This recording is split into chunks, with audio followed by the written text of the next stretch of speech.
Hello, and welcome to another exciting episode of the Comic Book Chronicles.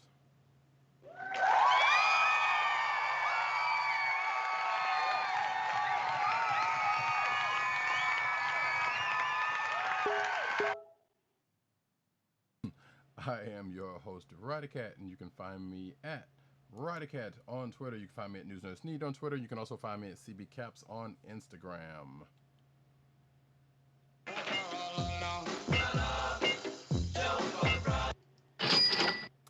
And the sound effects you hear are provided by none other than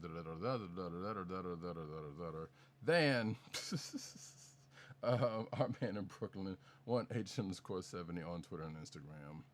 What's up, everybody? Where Brooklyn at? Where Brooklyn at? Where Brooklyn at?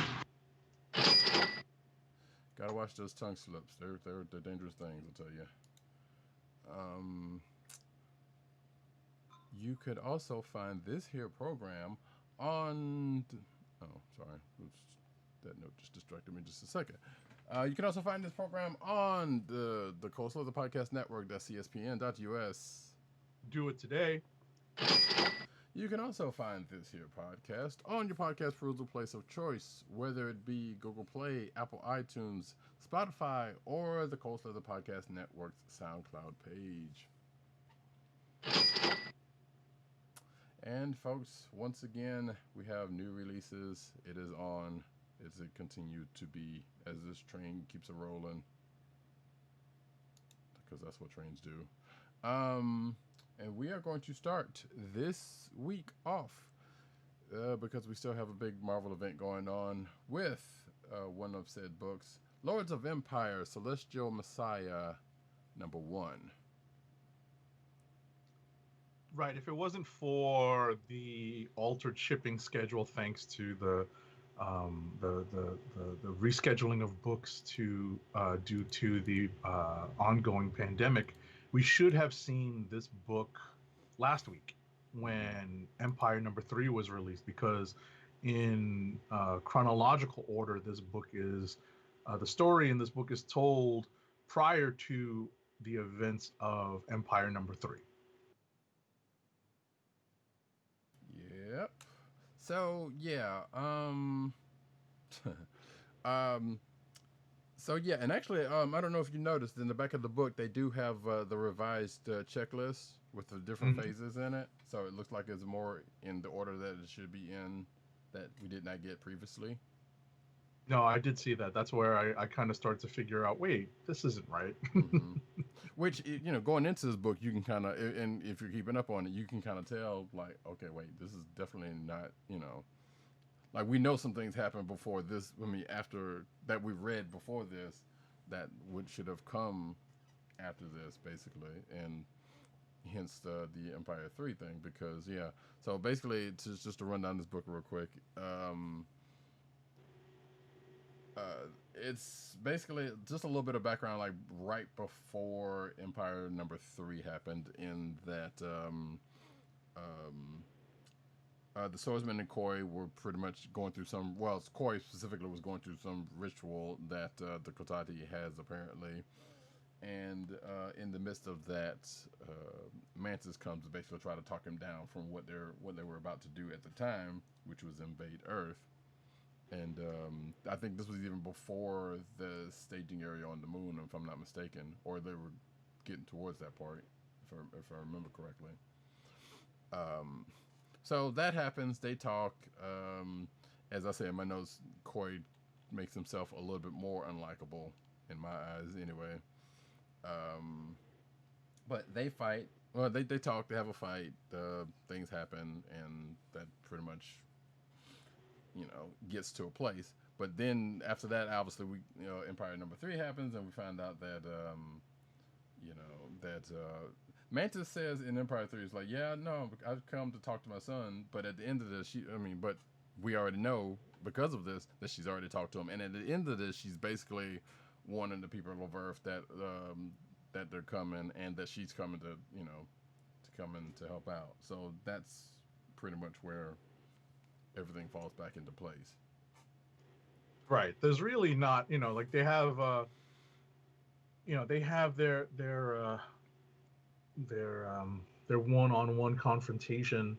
We get a little bit of a look into um, Koi's upbringing, and we also get into a little bit of Mantis's background when it comes to her adventures with the Guardians and how things that she contemplated doing at that point, she's now contemplating now. Right. The things that she wasn't willing to do at that point in the Guardians run, she's willing to do now. So um, it's a pretty informative book. I don't think it's consequential in any way, but it's definitely informative. Yeah, it definitely gives them some background information, and also, as I guess as Agent 70 is fun to say, it's a little bit of retconning, sort of to a point. It's not really retconning. Well, it's a more, as I said, it's historical reconditioning of some events, Mhm. because it goes back to the past when the Mantis and Swordsman Swordsman I guess specifically were possibly about to get inducted into the Avengers for probably this. I guess this was when they came back, because he met early on and then things happened and then he's kind of come back and then they finally made him an Avenger at some point. But there was a scene. One of the first scenes was like, well, this was early on, right before that happened, and Mantis and Swordsman were talking because she wanted to kind of let Koi know about her actual father and not the person, or not the being that is inhabiting his form. So there was a little bit of, that happening, which actually brings me to something that I had a slight issue with, because when they were talking, and I don't know if you noticed this or not, when they were talking, they were the one of the last thing there was like, well, what if we do if we don't if the Avengers don't take us? Like, I think Mantis says maybe we'll join Cirque du Soleil. Mm. So now, yes, Marvel's sliding history aside, Swordsman, if I remember from reading correctly, and going back and whatever, Swordsman didn't become an Avenger until like 112, from what I read, which was like in 1973, which was well before Cirque du Soleil was even thought about. Come on, the events of I was about to say all this stuff comes from the events of the Kree Skrull War, and to them it's just like it was yesterday. So Yeah, nah, because they do this sometimes. Like sometimes there's some language that's like that's not language they would have ever used back that's in the right. day. My That's the point. point. Yeah, but that's my point. It's because of the sliding timeline. That's not okay. I don't like that too much. I'm not making it a big deal, but that's And like I was that's about kind to of say, and we are annoying. setting the tone for Roddycat's commentary for tonight. No, just that one. Everything else is cool. Um, well, actually, maybe one other thing, but not other. I just thought when you said that, I was like, wait a minute, that's not just one other thing. like no. I just remembered there was another book that was like I kind of took an issue with how they handled something. But anyway, regardless. But that aside, and like I said, and I recognize there was a sliding heel. I even said it in my notes, so it's not that I did not recognize that fact, but it was like that's still kind of annoying when they do stuff like that. But overall, this issue, what it is, like you said, it gives a little bit give a little bit of backstory and that kind of stuff. Some stuff that had we read this, you know, had we read this when it should have come out, which was like last week, or well before now. Like, okay, well, we knew there was an attempt made to try to do a thing that apparently we thought was going to happen, uh, you know, in Avengers. I mean, in Empire #3, or after, or at some point in Empire, which Right. actually, I mean, I guess we can. Yeah, I was about to say we can now roll right into Empire #4. which indeed which indeed what Exactly. happens. So Exactly. Empire, So, yeah, what you were referring to actually happens in Empire #4. right? But so Empire #4 is what we're going to next. If you want to go ahead and say what you Sure. want to say about that. So in Empire #4, something is amiss on the bridge of the Kree Skrull flagship. Huh. You know, the Human Torch and Captain Marvel object and essentially defy the Emperor's order. That's Emperor Doric the Eighth, aka Hulkling. So he commands them to be sent, to be taken care of, but I believe it's a scroll wizard or witch, Yes. teleports them away to, not to death, not far away into exile, but to Hulkling and Wiccan's apartment, where the Torch and Captain Marvel meet up with Wiccan, who's been out fighting Kotati. Um, we flash to Reed and Tony working on tech and strategies, and they're basically just figuring out where they want to step in.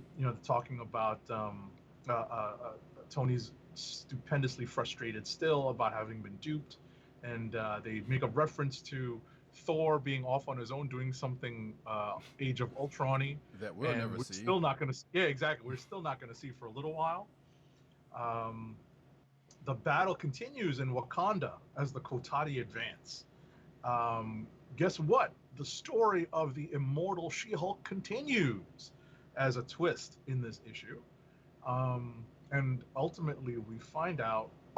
That part comes up when Mantis makes another attempt to try to talk Koi down from, talk him down from the aggressive stance that the Kotati are in now. The war, talk him down from war, talk him down back to peace, and it doesn't go the way she thinks, because the She-Hulk turns on them. As I said, it's the story of the immortal She-Hulk continuing, and we end the story, or this chapter of Empyre, finding out that Wiccan does not think Teddy is actually Teddy at this point. We are dealing with Skrulls after all, and we find out But we why already knew that. Wiccan seems to think. What's that? But we already knew that, given last issue. Right. Well, we don't know how that happens, but we suspect how that happens now, given what we find out in the last issue. So, what I was going to say is we find out why Wiccan has such a strong opinion on this matter, and it's revealed that, spoiler alert here for anyone who has not read this, but it's definitely probably made some headlines. It has. Or at least minor headlines. I will ring the spoiler bell in 3, 2, 1.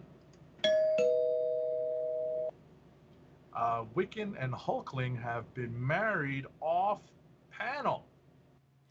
Right. So we're probably going to see that in future issue, like kind of flashing back to that. Yeah, I would assume it's probably going to be one of those epilogue issues, or at least an epilogue issue where they was like, oh yeah, well, since this is all over with, that's we'll actually go. Agreed. We'll actually show you all what happened. Yep, agreed.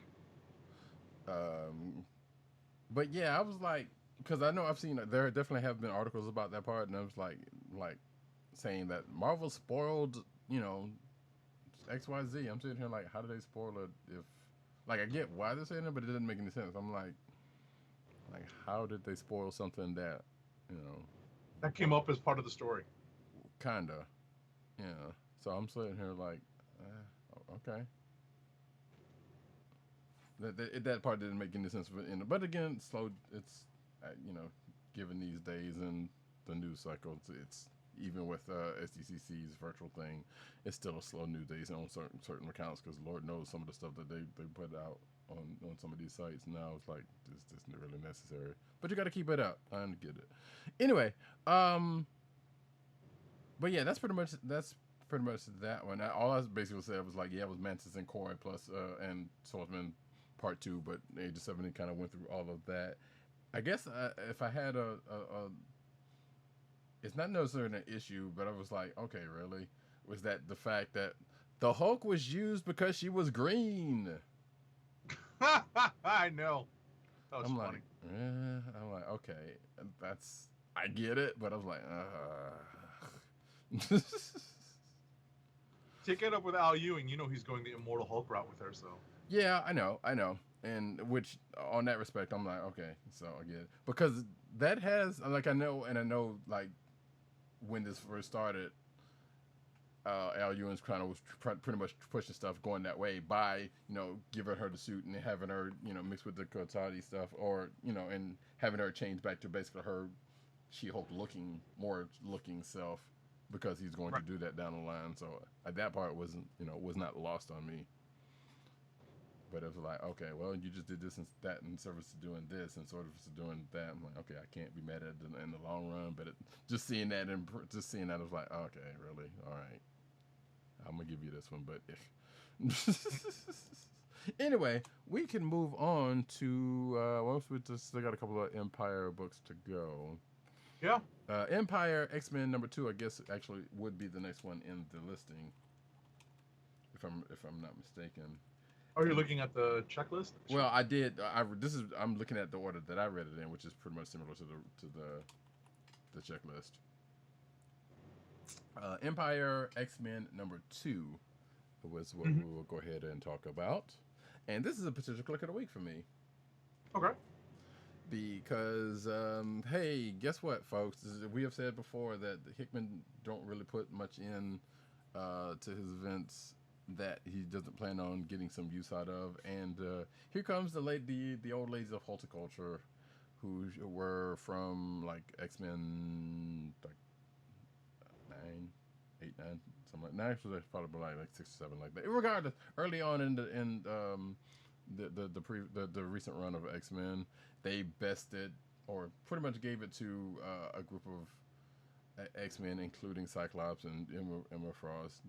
And it was a pretty amusing story at that. Well, now they were back at the end of Empyre X-Men #1 because they're still doing their thing and they're still, whatever. So they're in Genosha, and they just so happen to save the Krakoan Gate, probably for their own use, obviously, but they save the gate, which leads to an altercation with them and the crew that are there, which includes Magic Angel,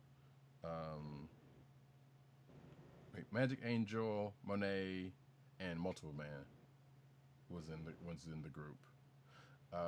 And again, they kind of get the best of a couple of the Krakoans, the male folks specifically, to funny effect. And to kind of continue going off with my notes, sadly, there was no Plants vs. Zombies reference. They ended up they start a fight, they do the fight, they go through a little bit of a rigmarole, but then they ended up having to go to a temporary truce, as sometimes was that happen, in order to defeat the Kotati and the zombies, which were the Plants vs. Zombies that I was referencing. Up until the end of the story, where I forgot they also had the Genosian Gate locked up, but Magic pretty much almost sends them to limbo and gets them to unlock the gate so that she can call for help. And at the end of the issue, she calls for some psychic help to go into the next issue. So this was kind of a fun read, because like I said, when these ladies showed up the first time, it was kind of amusing, but also I was like, yeah, these old ladies just kicking X-Men, but or at least giving them. They basically get in the way. Yeah. In this, in last issue and this issue. I just wanted to note that Magic actually senses that some bad magic was unleashed. Right. So that leads us back to the genesis of this particular this particular right. Tie-in spin-off. Exactly, yeah. Spin-off issue. Spin-off. Right, because basically, if you remember, the Scarlet Witch tried to atone for her House of Mness stuff by trying to bring back all of the dead Genosians, and of course that didn't work, and they're all zombies now. So we'll see where this goes. I think this is a 4-issue limited series, so we still have 2 more to go. Mm-hmm. So that's it. And I also says, like, yeah, sometimes because Magic has this obsession with making out, because she makes a comment and was like, well, I guess I'm hoping no one here wants to make out, because as they're in the midst of fighting the zombies and horticulture at the same time. and as I say, I was like, yeah, you kind of forget that she's kind of a magically quote unquote aged up 6-year-old. I think she was either 6 or 9 when it happened, because we talked about whatever event that was right after that happened. Yeah, but she died since then, so I don't remember how, like, when they brought her back, like, whenever she came back, what age she was supposed to be. Yeah. I mean, all of them are a little bit older than they were, in the original. All of the New Mutants are a little bit older than what they were. So it's not like, but I'm just saying she's still kind of, like, yeah, she spent a bunch of time in limbo. That's why I say magical age, but she wasn't actually aged up, but she was in limbo where time changed, where time passed a little differently, and then ended up coming back to Earth as a 13-year-old originally, and like I said, has aged up since then. But Right. you kind of forget that it's like, you're right, she's still mentally slightly younger than everybody else. Sorta. I mean, like I said, she did grow up in limbo, but regardless. Anyway, like I said, this is a potential click of the week. I kind of enjoyed this one, obviously because of horticulture. It's just so wacky. Yeah. It was such a wacky issue because of horticulture, or horticulture, haha pun, right? Yeah. Um, so yeah, that was pretty amusing. So we'll move on to, I guess, the last tie-in issue. The last, yeah, this is specifically a tie-in issue. Fantastic Four number 22. So essentially in this book, we find that Franklin and Valeria pull their weight to a certain extent. And the priests of Palma, who are the ones attacking them, have made have a plot that actually comes straight out of the Kree-Skrull War. That they find that they figure out is essentially what they need when they tap into the knowledge of what do they call him? He's the record of the entire Kree, the entire Kree. He's the chronicle of the entire Kree history. Yeah. That's it. He's the chronicle. Ah ha ha. He's a chronicle. On the Comic Book Chronicles, he's the chronicle of the entire Kree history. So they tap into him and realize that he has the means to create the Omniwave projector. Oh no, is that a shout out from the past? Blast from the past. It's it's a pretty nice little flashback. And obviously for us, it means a lot more now that we've read the Kree-Skrull War. Yeah. So that little kid Joven becomes a key part of the story, and the newly formed substitute FF is revealed, and as I said earlier, Franklin and Valeria pull their weight to the extent that the FF's computers, when it comes to the substitute FF protocols that we've seen used in the past, realize that Franklin and Valeria are essentially two members of the FF now. Well, it's not even realized. This is more that, like, Reed had to basically says, like, oh no, he basically tells them that like, no, the computer wasn't wrong. Right. It's just that, like, no, there were two members of the FF there. There was you two guys, which I love that. I did love that last scene. I mean, that last page. That was pretty cool. It was like, oh no, the computer wasn't wrong. It was just that, no, y'all were already there, so they just filled in what was left, and that would be Spidey and Wolverine. And of course, the suits came out, and Spidey and Wolverine's got their FF substitute suits now, and they're a part of the team. Yeah. What I was gonna add is that what's cool is that the OG get the 4s, and in this case, the substitute FF, Right. the two. Normally, Franklin would have an F and Valeria would have a V, but now they get the 4s, and Spidey and Wolverine don't actually lose their individuality, Right. because symbols on their chest are actually a spider and X respectively. So it's cool that just in the design that they incorporate that in. Yeah, one other little cool note. I don't know if you noticed it, but there was a whole panel was when they were fighting the Priest of Palma earlier, and Wolverine goes to tackle a bunch of priests, and then there's like that little panel down at the bottom of the page where he's just kind of going through the motions, fighting. He's basically slicing and dicing his way through them. Right. I like that little panel because like that's kind of reminiscent of some like Marvel Knight stuff that would have done. So I thought that was pretty. Who's the art on this? So that was a pretty cool touch in an FF book, anyway. I mean, these are the art in this book is solid because they're established artists. It's Paco Medina and Sean Isaacs, Right. and they definitely have a solid track record as comic book artists. Also, give credit to Marcio Meniz and Jesus Aburtov, the color artist. So, this is definitely a good-looking book overall.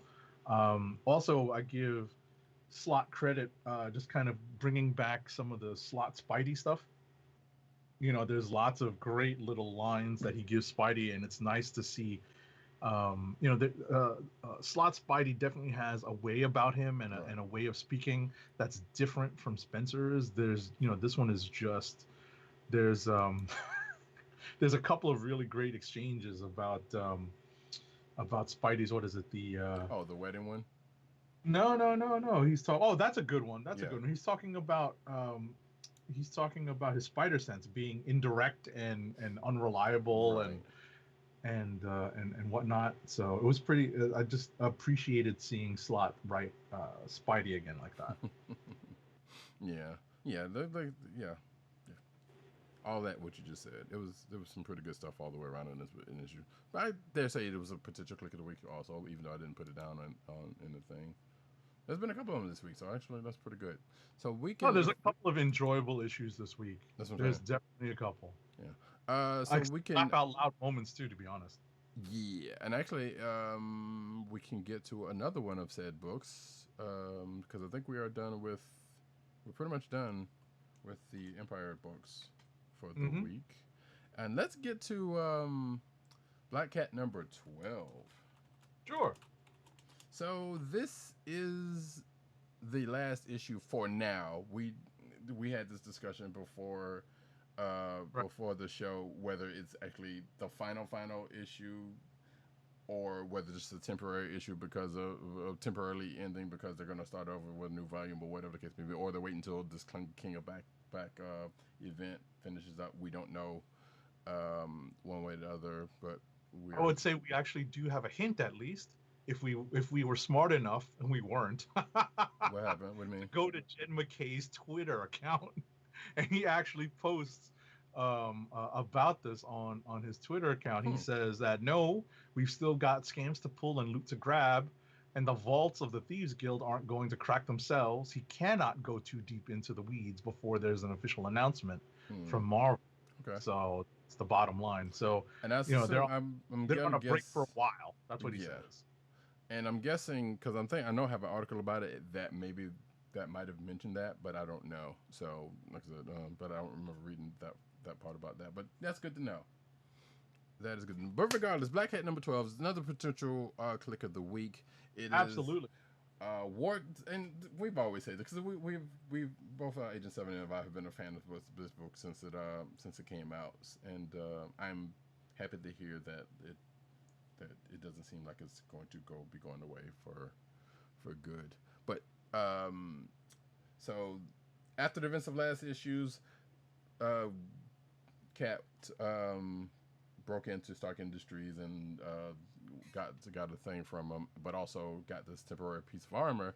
And I say temporary, which I'm kind of upset because I kind of wish she kept the armor, even if she didn't just use it, like she broke it out every now and then because it's kind of cool. But she gets this armor. She ends up fighting Iron Man, who's kind of befuddled because she's doing some stuff in armor that apparently you shouldn't be able to do.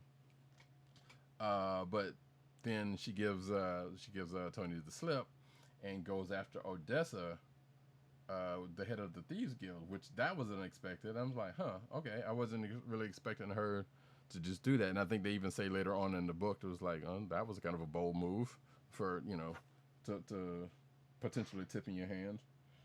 Right. But she pretty much goes to Odessa, kind of makes some threats and demands, and then Tony catches up to her, and then we find out that some things weren't necessarily what they seem to be in the early goings of this issue.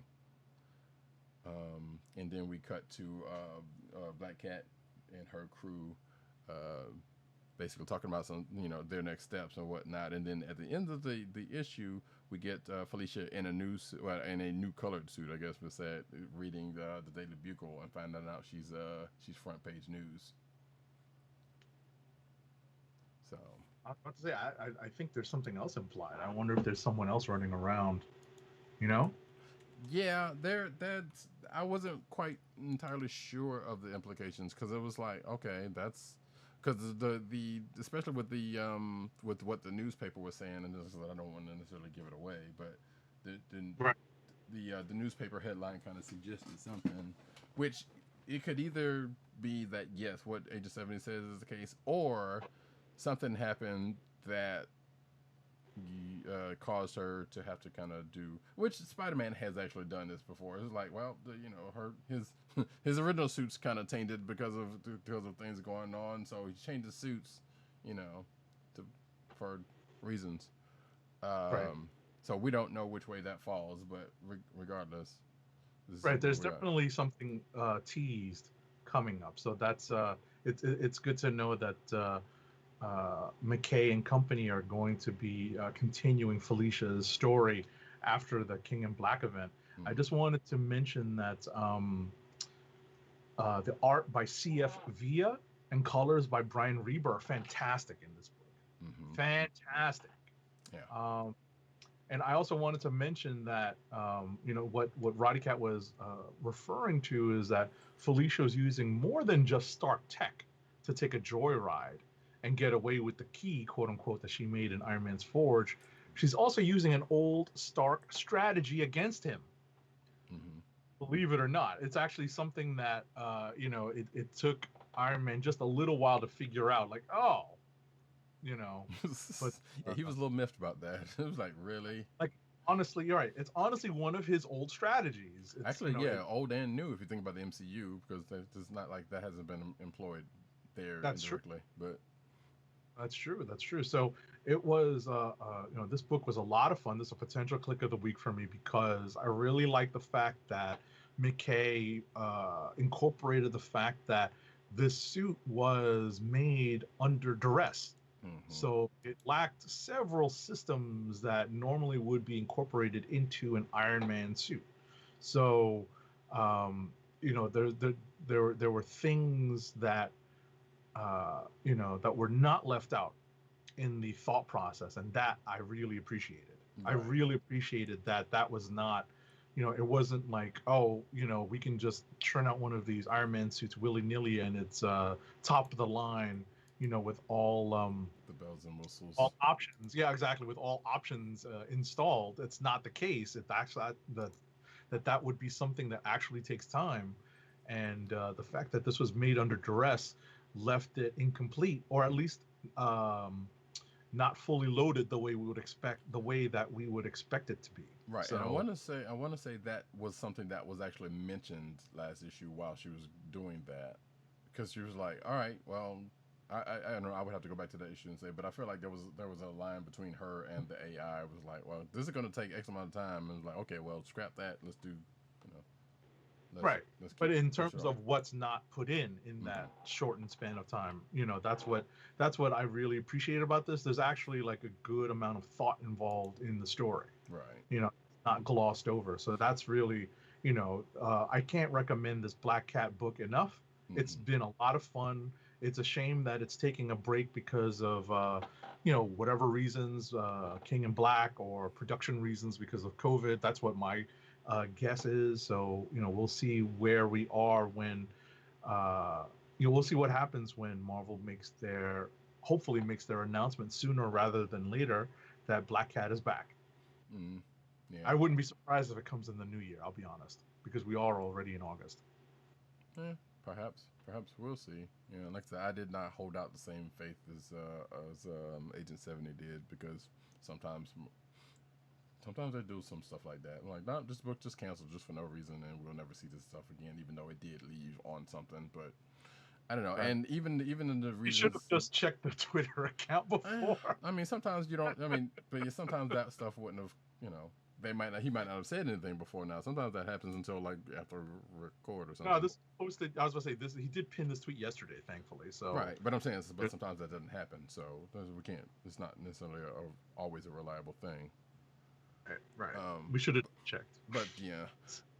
So we can move on to, well, I don't know, pull out a book. Let's see.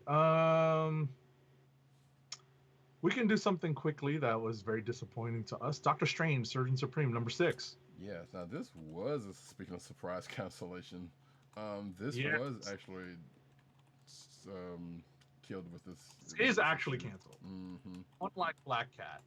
You know, Black Cat is, I guess, that's still tentative in my eyes. But hiatus. Again, that's still tentative in my eyes until I see something official, regardless of what McKay says. But that gives me some hope. Regardless, yeah, Doctor Strange, Soldier Supreme, number 6, last issue. Which, so here's the one of the ones that I alluded to that I had kind of an issue with.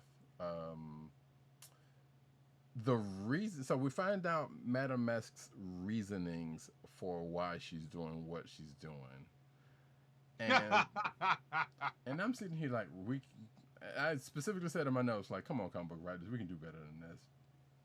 She basically does all of this for love. So she sets up this big black. So first of all, she puts out some business speaking here. She was like, well, you know, there's the blue ocean and the red ocean, and basically having to do with, you know, markets that are untapped and markets that are tapped. And yeah, that was actually pretty good. That was like, all right, I see this is probably going to somewhere pretty good. But then that's when we find it. But then we later find out, I was like, nah, she just did this for love. So she does the red market, red ocean, blue ocean thing that has something to do with, you know, untapped markets and whatnot. So she's like, all right, cool, going into something. So she's tapping into this, you know, these illegal arms, these magically illegal arms dealer business, you know, going on with that. But we come to find out it's because nah, she just wants to get Tony Stark's love.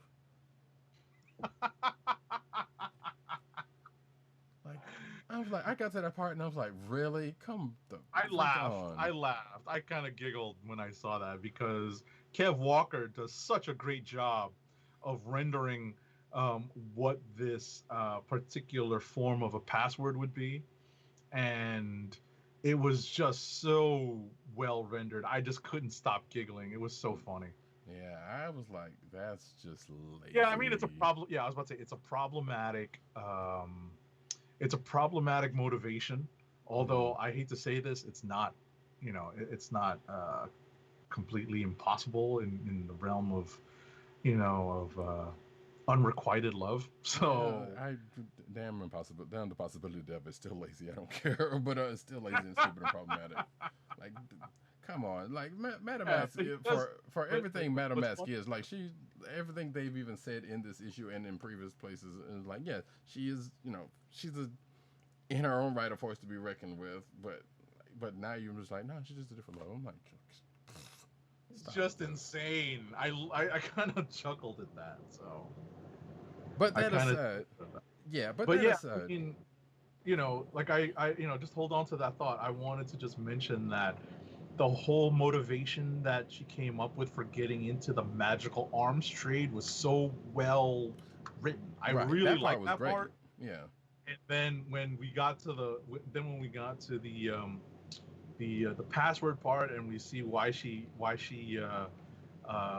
did what she did and what her motivations are. Yeah, I giggled. It was probably, you know, muffling a groan, to be honest, but it's you know, I don't know if it's lazy, because at the end of the day, that is part of the character's overall motivation or historical motivations. Back in the day, come on, that doesn't mean this character had to stay there. But so yeah, anyway, regardless, that's what it was, and needless to say, Doctor Strange and with the assist of Dr. Druid, I'm going to still call him that, even despite he's not officially going by that.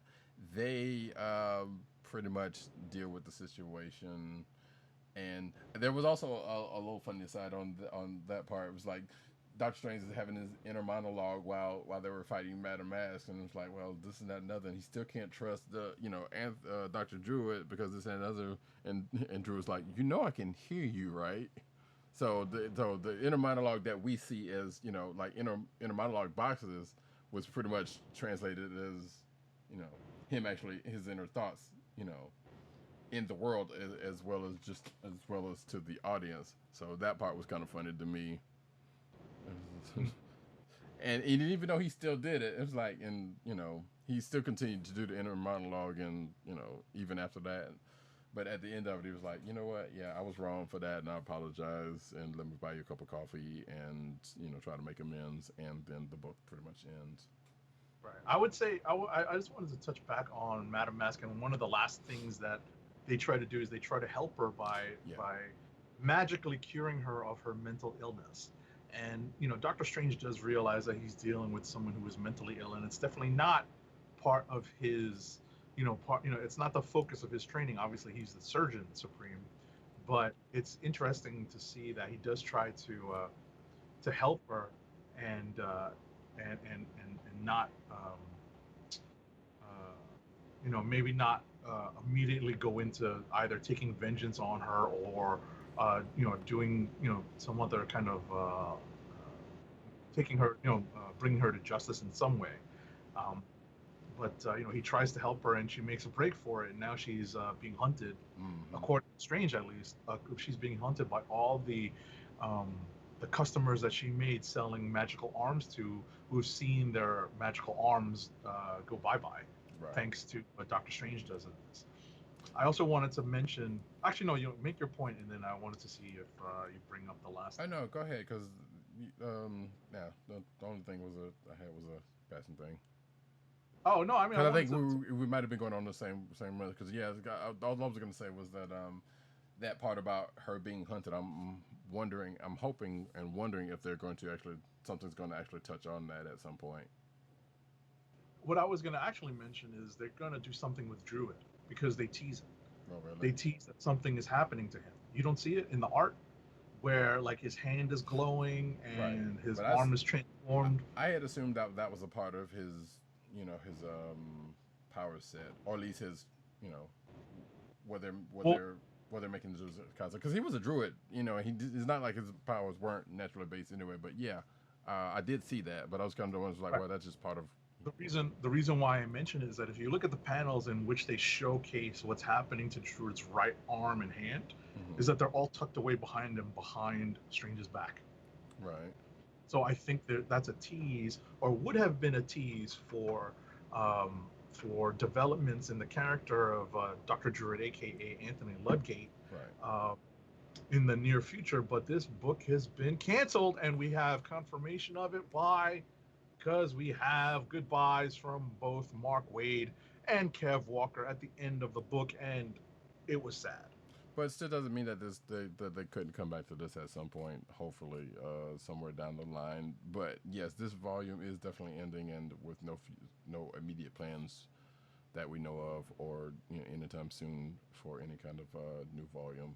And definitely was sad, because this actually was a pretty good book going into it. And yeah, they have definitely been touching on Druid's status since the beginning of it, because there were still unanswered questions even up until this, with what was going on with him. And as Agent 70 said, that they were definitely alluding to something happening, probably issues from now as to what's maybe even the next issue could have been the one that started going down that road. We don't even know, because this arc was over with. So right, but we won't get to that anytime soon, if ever.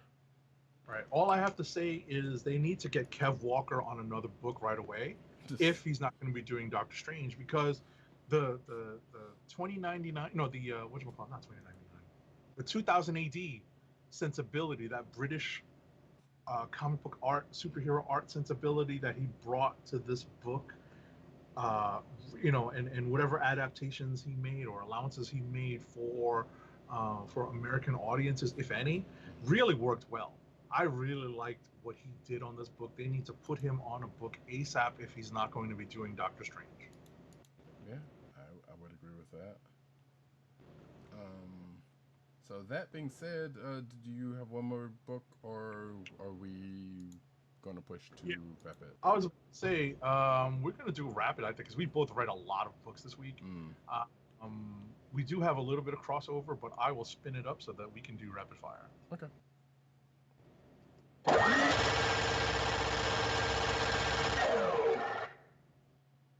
Yes, folks, rapid fire. You want to go ahead and do yours? Sure. I'll start with a DC book, Batman number 96, the latest installation of Joker War. Under the influence of the newest version of Joker Toxin, Batman's dream of a gleaming, futuristic Gotham City is quickly turned into a nightmare. Bats wakes to discover Harley Quinn has rescued him, and she tries to get him to snap out of it. Bats discovers the Joker's next move, and he makes his way to the movie theater to catch the mark of Zorro, hint, hint. Then the Joker uses some tech to make Joker zombies, and we're left on that cliffhanger. Next up is Captain America number 21. The plot by Selene, the energy vampire, continues, and the rest of the power elite are doing other really disgusting things. Cap, Falcon, and Bucky make their move, but Selene and her followers are ready for it. Let's see. So we did all this Empire stuff. Did you read Guardians of the Galaxy number 5? I did. All right. So my notes are pretty brief. Basically say that Moondragon's confusing status quo is sort of resolved in this story as the 616 Moondragon and the alternate universe Moondragon become one, and the dueling Guardians teams reach a truce. Yeah, and I'll just add on to that from my notes and just say, Moondragon versus Dragon of the Moon. Still confused about what's going on in that, especially when they bring up the Noah getting swallowed up in the last volumes. But yeah, like Agent 7 said, some of that's kind of looks like it's been some sort of resolution there, or attempt to resolution. We don't know. Hercules versus the Prince of Power. Well, actually, let's skip over. Rocket loves it when the plan comes together. I know Agent 70 would love that. Of course. And of course, last but not least, hot Moondragon on Moondragon action. Oh no, I would mention that they're definitely that Al Ewing is definitely teasing something with this Prince of Power character because of the way he speaks and how he's interacting with Hercules. Mm-hmm. Yeah, even Hercules for the action when he heard his name was pretty funny. He was like, what? Right? Yeah, exactly. What? Who are you? And just the way he's speaking, his speech patterns are reminiscent of a former rendition of Hercules. Right. Yeah. Exactly. Because if people didn't know, Hercules was going by the that name, Hercules, the Prince of Power, back in the day. Right, and even spoke that way too. So I think that's where this is going, or that's a direction I think this is going to go. I also wanted to mention that the teaser for the upcoming issue is going to deal with Nova, and it's just going to probably depress me more because now that I finally convinced Roddykat to read Annihilation and to see the kind of the height of the character and what they brought Richard Rider to see him brought low kind of sucks, even though it's kind of logical. I hate to say this, there's definitely like elements of PTSD and or other things going on with him. Right. So it definitely makes some sense, but it's still disappointing. Overall. There was also the mention of, because there was the mention when Gamora and Hercules were talking about the new status of Hercules' people. Right. But right. Would seem like a throwaway line, but I feel like it's something that they're with the whole Hercules and Prince of Power. I suspect might be a little bit more joined together than we know of. Right, and it's cool to see that being teased. Mm-hmm. All right. Next up, I still have a couple more, and then I think we have one more in common. Mm-hmm. Giant Size X-Men Fantomex #1. This is Fantomex's big return. I'm gonna presume that he was resurrected, because the last time I remember seeing Fantomex is when Fantomex gave up his body for Professor X. honestly, that doesn't mean that they both weren't resurrected at Krakoa. So, we'll see. We get some backstory on Phantom X's history with the world and with the Weapon Plus project. It's pretty wild. We also get a setup for Storm's story in the next giant size book, and this is something that has been moving through the giant size, um, uh, or at least subtly through. It's a story that's subtly been moving through some of the giant size X-Men books. I think that is, yeah, I think that is potentially like the through line of that whole giant size thing. Right. Yeah, Right. Although I don't remember it being in the Nightcrawler. it wasn't actually. That's like the only place it hasn't so far shown itself, or that Right. we know of, unless something ends up coming back to it. But Right. It really wasn't in the Magneto one either. So that's why I say it's in some of the stories. right, It's definitely in the Jean Grey and Emma Frost one. right. So next up is Ragnarok #6. This is Uncle Walt Simonson over at IDW telling his own Thor story. In this story, Thor returns to Asgard. No, it's Ragnarok: The Breaking of Helheim #6. I apologize. So this is the subsequent series, not the first Ragnarok series. So Thor returns to Asgard to give his family and their fellow gods a proper funeral pyre, but an agent of Surtur interferes. This is the last issue of the current volume. More volumes are to come as per Walt Simonson on Facebook and Twitter and Instagram. Finally, for me this week, Star Wars #5. I will let Roddykat talk about what happens in the story, but I will touch upon the funny part of the story that made me laugh out loud, that literally just had me cackling for a little while. And I actually tweeted something at Charles Soule, the writer, earlier just before the show because I didn't have a chance to do it when I was reading it last night. It's a reference to, basically, I just wanted to say, guess who actually likes sand? It's a great subtle joke and reference snuck in there by Charles Soule. And you can talk about the what actually happens in the book. Yeah, so basically this is so this whole arc has been obviously as just like we said last week with Darth Vader, this the events of this volume comes after Empire Strikes Back, which means that Luke now knows that Darth Vader is his father. He still kind of sort of doesn't believe it, but but you can see the hint that he kind of feels it. So they go back to Cloud City previously to find his lightsaber and do something for Lando leading up to this. But that all got situated last issue, and I know Agent 70 hasn't read the last couple of issues, but this is stuff is still worth reading. In this issue, he gets, but during part of that, he gets a vision from about. He sees a vision not only his lightsaber, but he's a vision of this lady in a robe, looking kind of reminiscent of Jedi robes, let's just say. And he goes off to find this lady because she might either know the whereabouts of his lightsaber and or how to trim the Force. So she finds this lady. They go on a merry chase, a boat chase at that, which I don't think we've ever seen in a Star Wars property.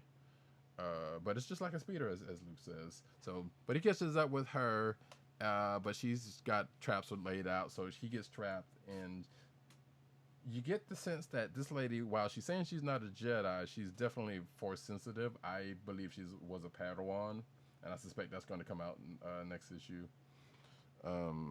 And she definitely knows the ways of the Force, even though she's like, look, you don't know anything about what you're talking about, and you don't know anything, you're trying to be a Jedi. But she also hips Luke to Order 66 and the Jedi Purge while she has him trapped.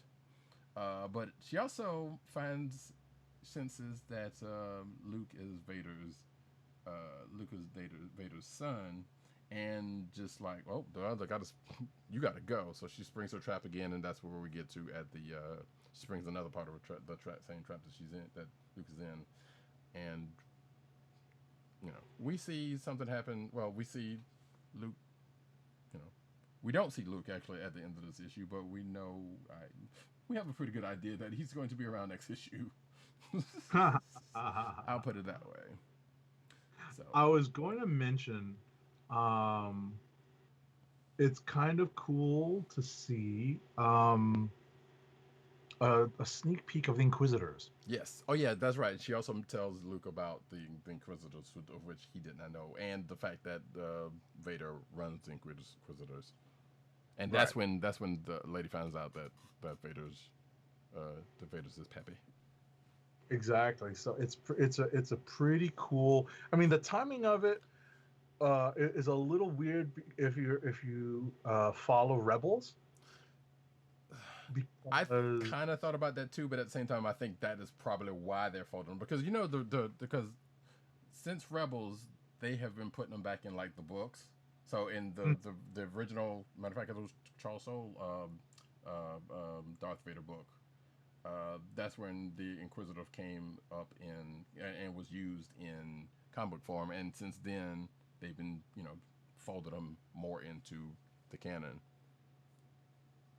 gotcha. I mean, at the end, like I said, at the end of the day, it just made me pause just to think about the timing of it. Yeah, I get that. Obviously, given that this is after Empire, this is well after the events of Rebels. So, um, actually, no, not Mm-mm. well after all of the events of Yeah, Rebels. So, it's kind of hard to place where the Inquisitors are. We definitely see the head Inquisitor front and center in this image, and we know that he definitely does not make it through all of Rebels.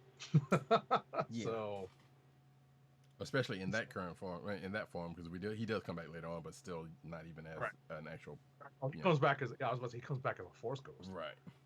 So, um, because of who he was and how he ended up. hmm So, And what he ended up, some a little bit more of his backstory coming out when that mhm, part happened. But if you haven't exactly, seen Rebels, you should. It's really good. Anyway, exactly. All right. So yeah. So that is it for me. all right, cool. And we go on to my books. Strike Force #9, last issue of this book. Um, so this pretty much wraps up their whole mission in a sense because this whole Strike Force thing started pretty much as a tie-in to War of the Realms. Um, they were essentially trying to find these elves a home. Well, first they were trying to find this particular elf because of these spores and whatnot. But they found the elf, and now they're trying to find him a home. And they ended up on Monster Island, where apparently Deadpool is the king. I don't know when or how that happened. Don't really care. But they spent the last couple of issues trying to secure a place there for this prince and his quote unquote people. Which they do in this one, and there's a big steel cage match that the team gets involved in because of Spider Woman Jessica Drew's plan. Which none of them knew that much about because there was like that whole thing is like, hey, you gotta trust me on this, and I got a plan, so you gotta trust me. So they do to a point, and that all works out, and then they end up going to the Avengers and telling them all what's going on, and which was the funny part because the last couple of pages was like, oh yeah, well, y'all felt like we trusted y'all when we trusted Blade when you said just trust us, don't get involved, whatever, and you do your thing. Like yeah, and they were trying to set it up to where Strike Force could come back as like yeah, you could be the team that does the things that we Avengers can't because of the skunk works again, not necessarily skunk works, but the stuff that we officially can't do. So how about it? And all of them were like, no. And then they just kind of just ride off. But then at the end, you see a little moment between apparently Blade and Angela ride off, and it's like, yeah, but I still want to know, I still want to keep in contact with these people, not because they're teammates, because they're friends, and that's how the book ends. So who's to say something could very much come back up? We know one of the team members was Wiccan, who's we know his part in as a part of Empire, and everybody else has got their own things going on. Because even at that last page of the book or at the end of the book, there's like, yeah, well, here's Falcon and Winter Soldier book that's coming, and here's Spider Woman, she's got her book going on, and Wiccan is in Empire, and I don't even know if they had anything for Blade and Angela, but uh, regardless, that kind of stuff going on. So that was all right. We knew this was coming. We talked about it last week, and Um, we knew this. We kind of felt that this book was on limited time, unless they were going to try to, push it into something else, which apparently they didn't. So that's that. Avengers of the Wasteland #4. This is the next to the last issue of this book. And it looks like Doom's finally done what the heroes of the world could never do. Got rid of Hydra, it seems. And this, mind you, this takes place in the world of Old Man Logan, if you are familiar with that. Which means all the heroes are dead, with the exception of a few scattered ones here and there. And there's some folks come up here and there.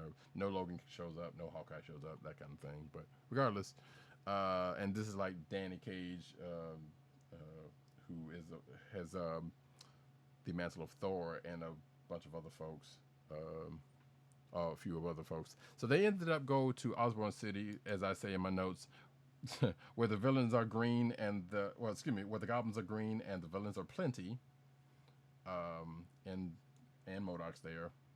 But they get into a fight because it was a whole trap that the Ant-Man here knew about, and after the fight was over, he explained themselves, and then they were like, well, we're just going to go on from here, because he knew what he did wrong. He did what he did because he was trying to save people, and we push on from here. So, and that goes into the next issue. Let's see, we talked about all of that. Far Sector #7. Apparently this is a bi-monthly book now. I think this was originally a miniseries, but from what it sounds like, from looking at the flavor text of this book, this is now a bi-monthly series, which is cool because this is actually a not bad book. I enjoy it. And the short strokes are Lantern Moline jacks into this world's version of cyberspace to chase some villains. So of course there's some references to the Matrix and other properties of that, because of the story and what's going on. Like I said, this is definitely a slightly different Green Lantern book, and that is why it's good, I think. Like, she's off into some unknown part of the region. She was given a ring that only that runs differently from the other Green Lantern rings, and it also has a time span, because I think as a matter of fact, some of the backstory was explained. If not this issue, then the last issue that I think it was last issue actually. The differences of her ring and the other Green Lantern's ring, but also can tap into some pretty decent power, but just not as much as the regular Green Lantern ring, by the way it operates. So you should check it out though. Anyway, Justice League #50. This is the end of this arc, and I'm just going to say, I don't know if Age 70 was planning on reading this, but I read it. I just didn't feel like I wanted to write notes on it. Okay. And with this, Wonder Woman taught the team a valuable lesson and helped save the day, much to many moody, disturbed Man Baby fans'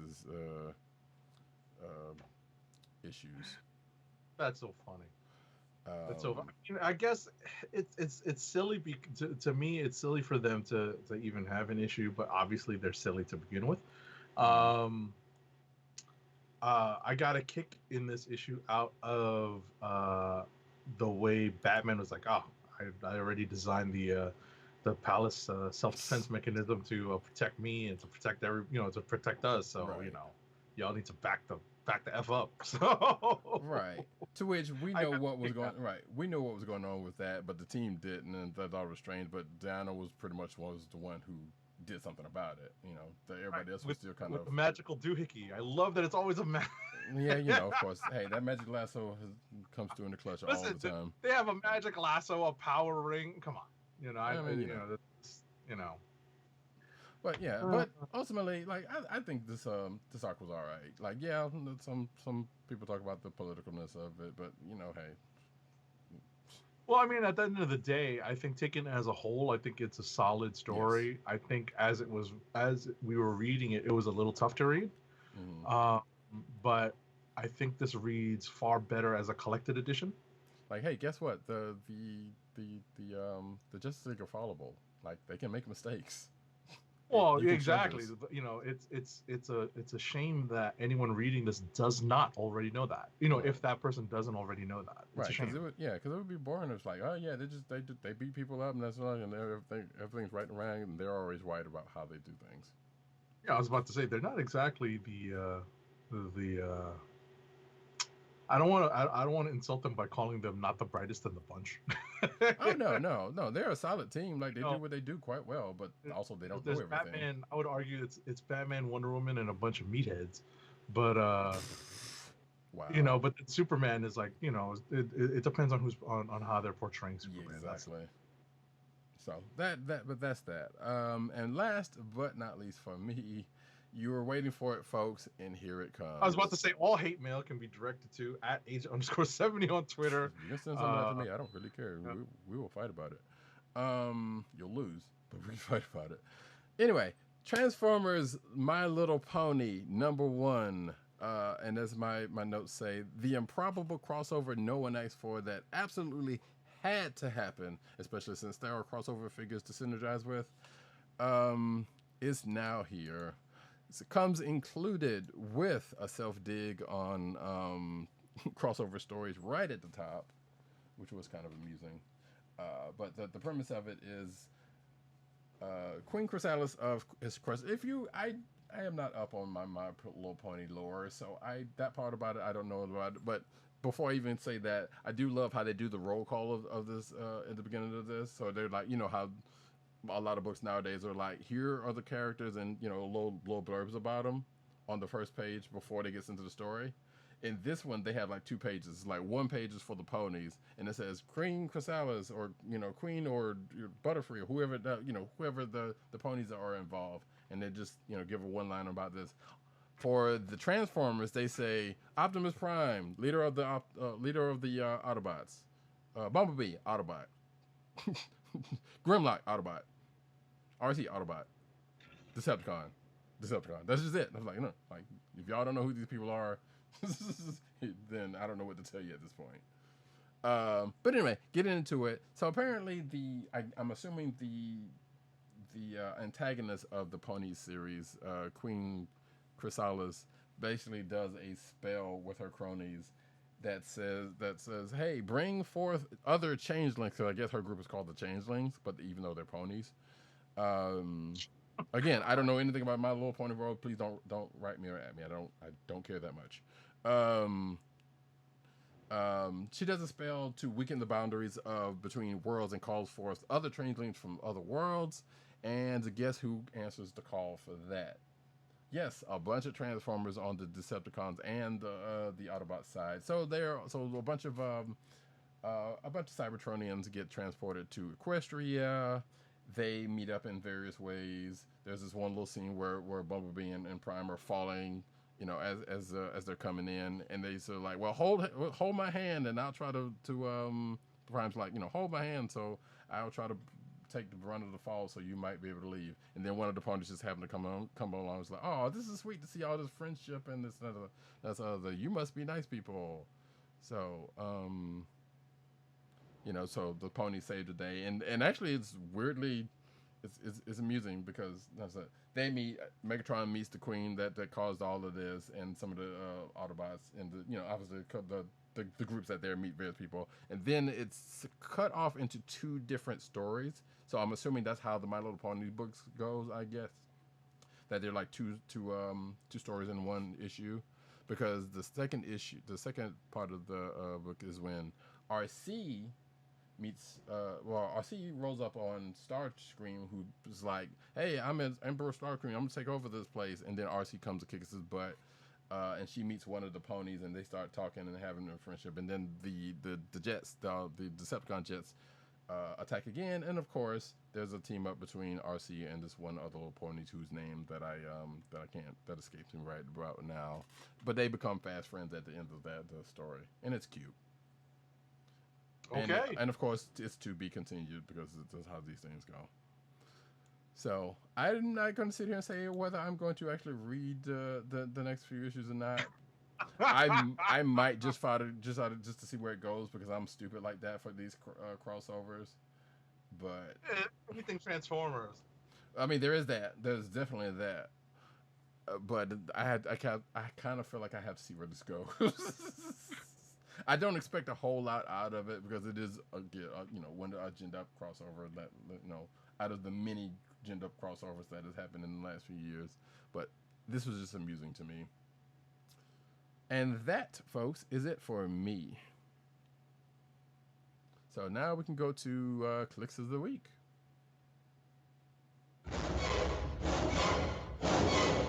All right, Clicks of the Week. It appears we already have 2. We do. And actually, I put Dirt's in yours. So let me change that real quick. Boop. There we go.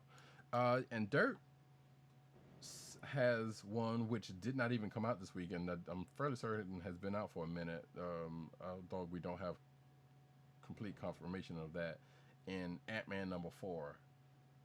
Right. So, it appears he's going backwards because our discussion, or he's trying to catch up on stuff that he wasn't able to read because our offline discussion today and last night was about a book from 2 weeks ago. mm-hmm. I had to look. I had to look up. I had to look it up in our archives, not in our active, not in our active list of books that we're looking at. So right, and because of COVID, like books have not been no, coming out. I was about to say not 2 weeks ago. 3 weeks ago. Mm-hmm. Yeah, because of COVID, things have gotten kind of out of the way. So some books, we have gotten copies of certain books that are not actually out yet because of the review copies were already set. So sometimes some things are a blur. Right. And also though, Tim, who says, well, I guess at this point it shouldn't be a surprise, Empire #4, because that's what he read this week. Nice. Listen, it's good stuff. It is, not denying that, but this is that.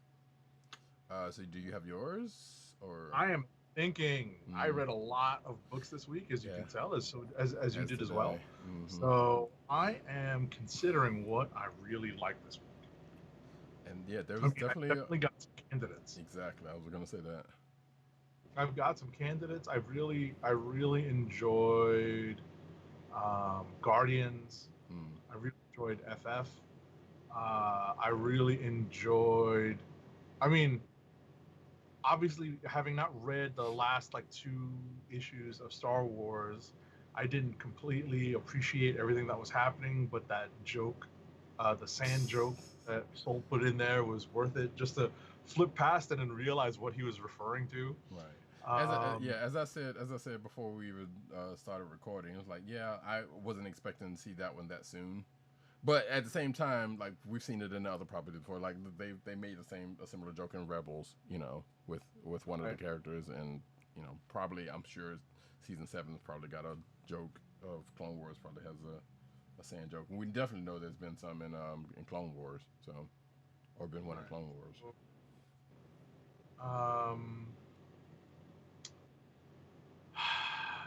I enjoyed Doctor Strange up until the disappointing news at the end.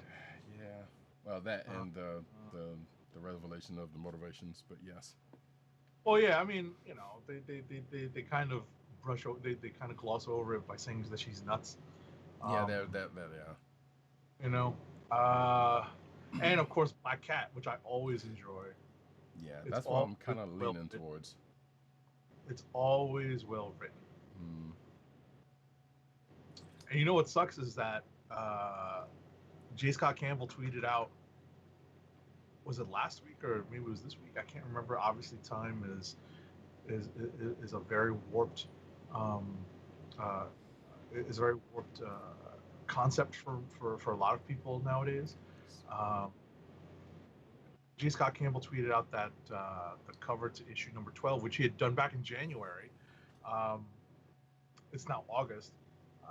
It was the last book that he was doing for Black Cat. So if he's coming back on the book, it won't be until after the book comes back. So this one's tough. Are you leaning towards anything?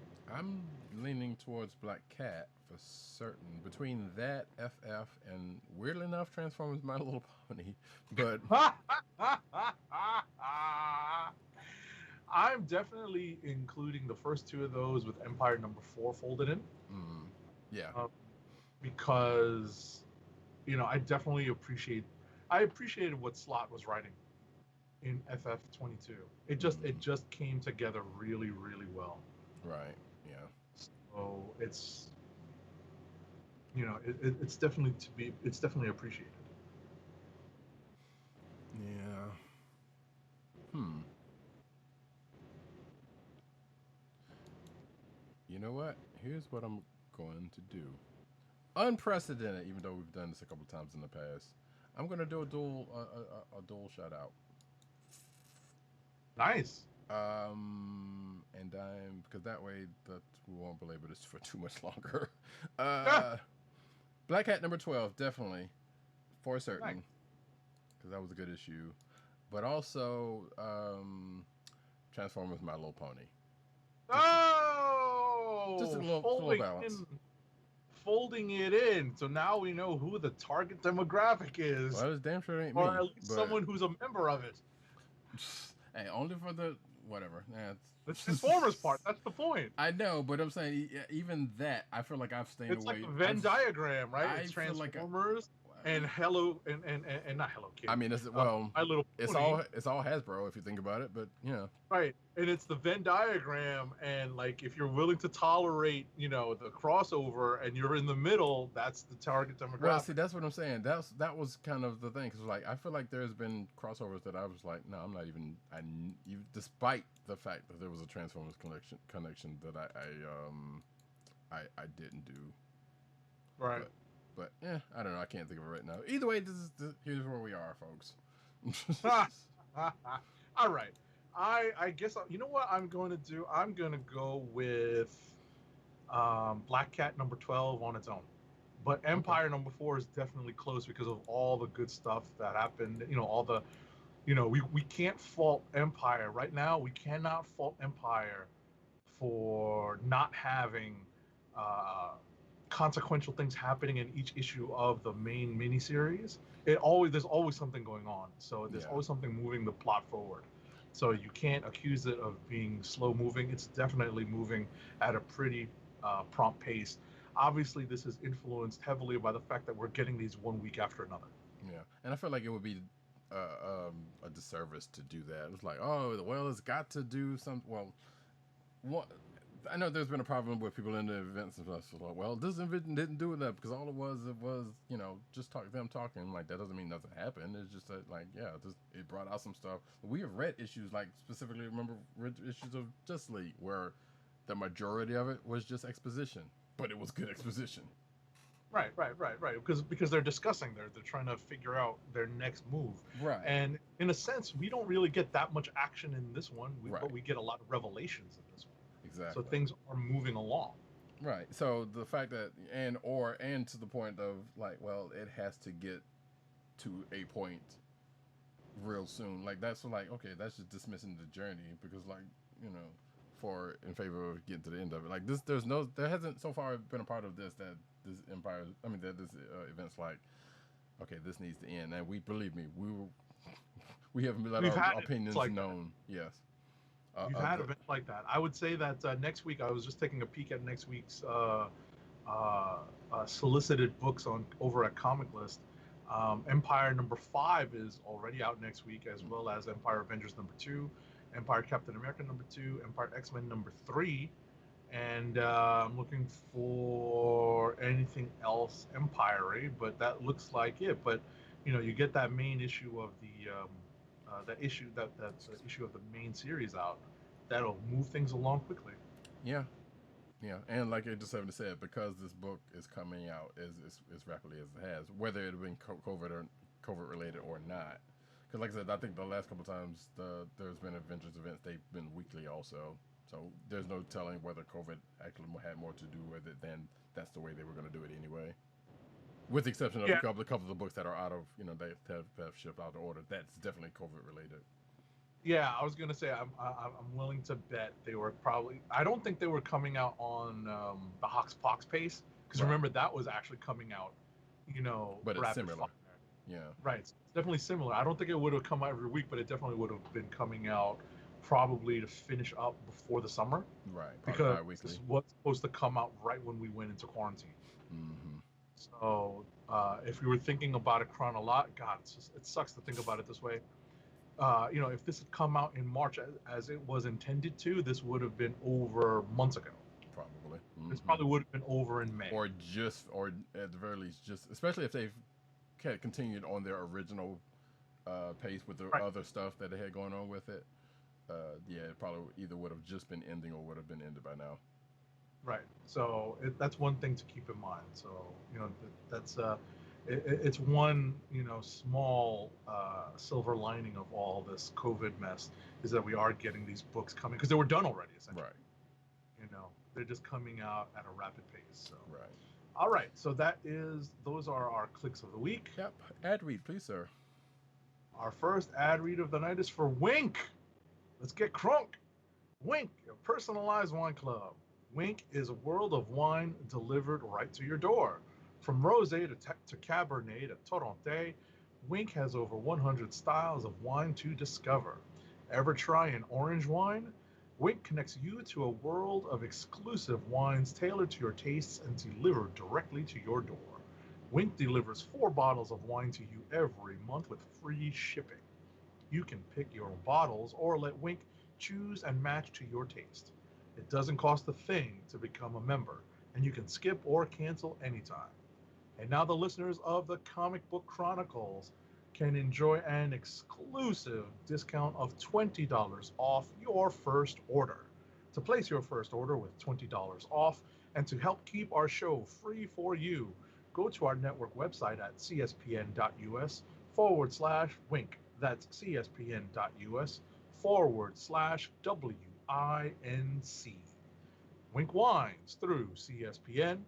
Do it today. Now we get into the news.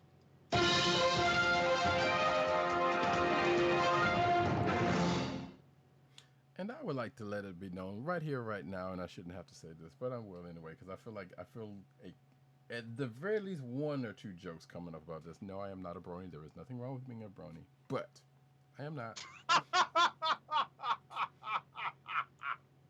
I feel like, because for some reason I feel like especially like Matt. I feel like this would be something he would totally not let go of. Shout out to Matt Wayne 97. Yes. But anyway, we get into the news is cinematic as we tend to do every week about this time. First off, which darn it, hold on, what just happened here? Oh, I didn't do this last one. I didn't do this first one. So I would have almost skipped one. Stargirl character art breaks down Dragon King's costume details. So apparently Stargirl has featured a wide array of heroes and villains who compose the Justice League Society and Injustice Society of America, respectively. However, the most terrifying of them is Dr. Shiro Ito, better known as the Dragon King. Concept artist Luca Nimolato has posted his images for the Dragon King to Instagram. The image showcases Ito's costume in detail, down to the bloodstained apron he wears and his signature dragon emblazoned mask and cape. He basically kind of looked like Cobra Commander with a dragon mask on, and an apron, and bloody. Anyway, it doesn't matter. Because I'm looking at the top page and top of the top image and not the one from the Instagram page. Of which, if you're watching the video, you can see the Instagram post here. Cobra Commander wishes he looked like that actually. Anyway, next up. Okay. Here's a guide to watching DC movies in order, release date, and chronologically. With DC Fandom, that's their kind of solo online Comic-Con on the horizon. You're probably thinking about starting a DC rewatch.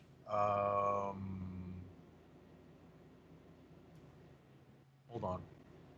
I'm thinking about the proper sound effect I want on this one, and I'm not really sure. I mean,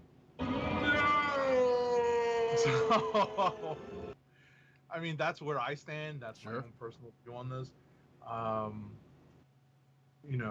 Unlike the Marvel Cinematic Universe, being able to watch all the DC movies in order is a slightly trickier proposition, be it either in universe, chronological order, or release order. So, this is a Games Radar slash Newsarama article. And if you head over to it from our link, you can see a listing of the chronological and um, the story chronological order for these DCEU movies. And there's actually a bit in here about how does the Snyder Cut affect this? We don't know. And we don't care. Right. So have fun with that if you are willing to subject yourself to a rewatch of that. Indeed. And if you're watching the video, you just noticed what I just did on that one. So there you go. You don't necessarily have to go to that page for that. You can just Anyway, next up, Ryan Reynolds re-edits Green Lantern to include the Justice League. So this is apparently Ryan Reynolds, who was in Hobbs and Shaw. I did not notice because I have not seen it. Was in Hobbs and Shaw, and he's basically saying here that, well, he basically posted on Twitter that he like he says, here's the secret Reynolds cut of the Green Lantern that you all haven't been waiting for. In order to make it as great as possible, we made some judicious cuts. And apparently, according to this article, the attached video shows footage of Reynolds' quote-unquote death scene from Deadpool, a wildly cut-down version of 2011's Green Lantern, a quick glimpse of Tom Cruise in Top Gun, and finally, Reynolds' Hal Jordan inserted into the end of 2017's Justice League. So, haha. Haha. But he also says here, he's like, I guess going into this, he's like, I'm not playing Hawkman and Black Adam, which The Rock is playing Black Adam. That's what brought that whole Hobbs and Shaw part up. But although I do generally do whatever the hell The Rock tells me to do, yeah. So, I guess saying that, hey, if you wanted them to play Hawkman, then yeah, sure. And apparently they both also have another Netflix action movie together called Red Notice that is coming up. Reynolds and The Rock. So, next up. I was about to say shout out to @MattWang97 who is watching. Oh, yeah. And your fear of possible brony jokes may well come true. He says he tweeted at us saying that he thinks the proper sound effect for the DC Universe movie watching order should be more dramatic. I mean, that's pretty dramatic, you know. Yeah, that's pretty much is. It's Darth Vader finding out that Padme died, but you know, I'll come up with something else, man. Here, I got one for you. Hey, boo! Yeah, boo! Because I know he has that on the soundtrack. It could just be, you know. Ooh, I'm dying! That also works. Yeah, that works too. So, but anyway, we will move on to our next story. The Suicide Squad stars Idris Elba and John Cena may have just revealed which DC characters they're playing. So, we're waiting for this for the teasers to come out for this movie. Thanks to James Gunn, though, we may have hints at who some of the big name actors attached to the project are playing. To celebrate James Gunn's birthday, the cast all posted a video of themselves wishing him all the best. First up was Margot Robbie, who made an appearance as her character Harley Quinn. David Dastmalchian, best known for his role in Ant-Man, the Baba Yaga, appeared in the video with colorful dots on his face, which seemingly confirms that he will be playing Batman villain, the Polka Dot Man, as has long been rumored. Let's see. So as I scroll down through this, let's see. So we get John Cena, who wields 2 arcade guns in honor of your natal day. He says, I'm going through magazines double-fisted on Operation Thunderbolt. So this is as close as you can get to confirmation that he's playing Peacemaker, who wields 2 guns in the comics. Idris Elba also appears, but in a slow motion and with a very deep down turn voice, which sounds very much like a growl. Fans have long suspected he will play Bronze Tiger, which this seemingly proves. So that's cool. If this I know @MattWang97 is a big fan of the Suicide Squad in general, and I have a feeling that James Gunn's take may prove to be better received than the previous iteration. Wait, didn't he do the first one? No. Okay. I don't remember. Yeah, that's right. That's right. That's right. All that other hubbub, Yeah, whatever. that's like an haircut or something like that, and you know what I'm talking about. Yeah. Yeah. Let us move I on. don't remember who put them together, but I know that Gunn took on the sequel after he was let go from Guardians for a little Right. while. After Right. Marvel let him go for a little while. Right. That's what I was saying. The hubbub. Remember all that? Yeah. Yeah. That's the yeah. Jeez. Next up, Zack Snyder's Justice League and Mortal Kombat are part of DC Fandom teaser trailer. Oh. So yeah, all eyes in the DC community are turned to DC Fandom. And by the way, the teaser trailer is about. I think I watched. As a matter of fact, I know I did. I watched it before before we started taping or recording. It's a trailer. Let's see. The Dome will be a 24-hour free fan event, as people know about it, because we talked about it before. And they'll get fans psyched up. This new DC Fandom trailer just landed with John Williams' iconic Superman theme. I had the sound down, so I did not hear that part. Song to help get the blood pumping. And this article pretty much goes through all of the things that is in the teaser trailer, which, if you want to see that for yourself, you go right on ahead, including the aforementioned Justice League, Snyder Cut, I guess, and Mortal Kombat. Mortal Kombat. Which Okay. is weird to. It's a Warner Brothers property, and by factor, you know, a DC property by, you know, by proxy. But Right. that's still weird. It is. Agreed. So Agreed. moving All right, right next up, Tony Revolori is going to return as Flash Thompson for Spider-Man 3. Deadline has confirmed that Grand Budapest star, as Hawkeye and Black Widow are fond of pronouncing it, star Tony Revolori will return for Marvel's Spider-Man 3. It's not exactly groundbreaking news, but it's always nice to confirm such details. Sure. Moving right along. Good news, everyone. Captain Marvel 2 will be directed by Candyman's Nia DaCasta, as we found out yesterday. So yes, Marvel says here, well, basically, Deadline reports that Nia DaCasta, who helmed the soon-to-be-released Candyman sequel, which is not out yet, as this, if you did not catch that part, will direct the superhero sequel starring Brie Larson. She takes over for Anna Boden and Ryan Fleck, who helmed the first film. Apparently, apparently meetings have been happening over the past few months. IO9 has reached out to Disney for comment and will update this post if and we hear back from because the studio didn't offer a comment to Deadline. So that's good. Like, yeah, Nia DaCasta is not a well known. She's pretty much been making rounds because of Candyman and her the previous works that she's done that got her noted, Right. I guess. Exactly. She got noticed by making a critically acclaimed movie, and then that's when Jordan Peele apparently tapped her for the Candyman remake. Mm-hmm. Talk about my thoughts on this were pretty simple. The first thing is, well, you know, Marvel is always looking for that up and coming talent, you know, which is good. Mm-hmm. And the second thing is, I thought of you actually when I saw her name because if she had a brother named Bobby, they could have cast him in New Mutants, and you would have been happy. I would have been happier, yes, if it worked out that way. Probably, I don't know. I have not seen her. If she does have a brother, I haven't seen him, so I don't know. There still could be some problems, but yes, Right, but she's distinctly. But I was about to say, unless the brother is very different looking, I think you would have been happier. Yeah, and that would have been funny too. It was like, yeah, sure, if we get someone actually named DaCosta to play Bobby, that would have been pretty good. But yeah, so this is good news for you know Marvel and for Nia DaCosta definitely. And I'm weirdly looking. I'm having recently rewatched Candyman. I'm kind of curious about seeing this reboot or whatever it is.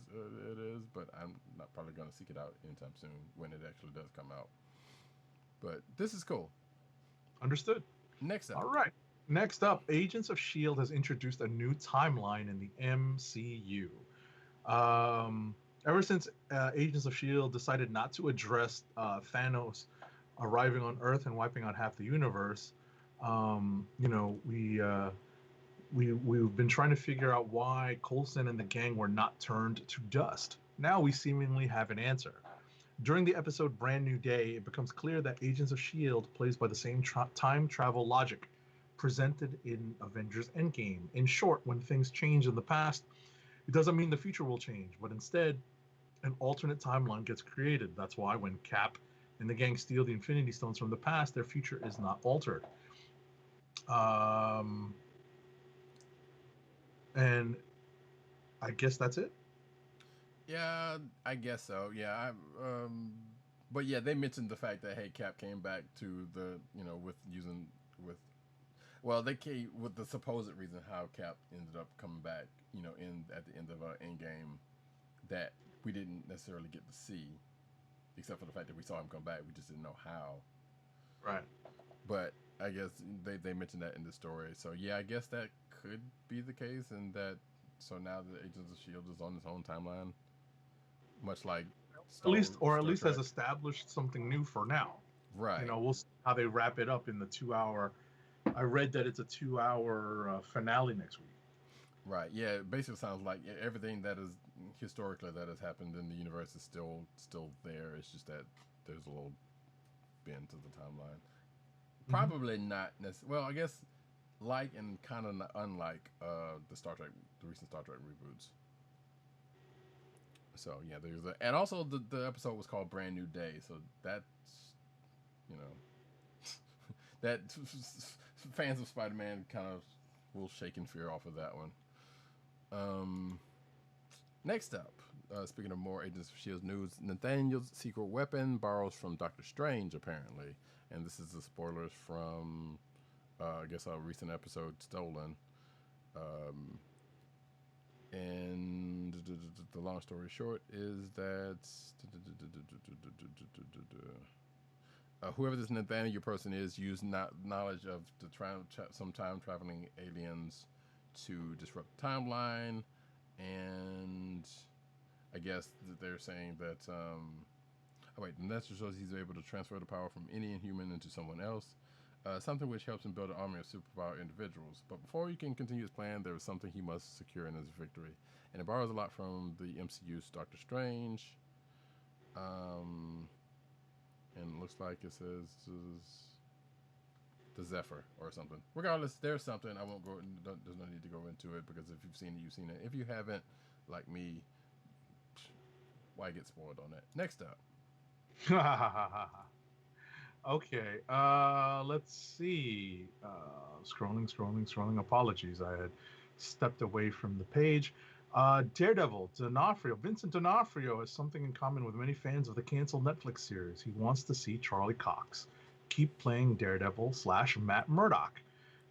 He states he still believes in Charlie Cox as the Daredevil. Stop. And I think that if Marvel Studios do a Daredevil film or have a Daredevil in one of their films, he only hopes that it's Charlie because he believes in him as Daredevil, D'Onofrio told comicbook.com. He loved working with that guy, not just because he's a great guy, but because he's a fine actor. Charlie was on it every day they were together, on it all the time, which brings us both up a notch. Cool. That's sweet of him. And also, I would imagine, I don't want to say this is self-serving on D'Onofrio's part because he doesn't seem like the type to be like this. But I would imagine if that were to happen, could be potential that he gets back into the role of Kingpin, if that should happen. Potentially, I'm saying it would, but you never know. Anyway, so that's very nice.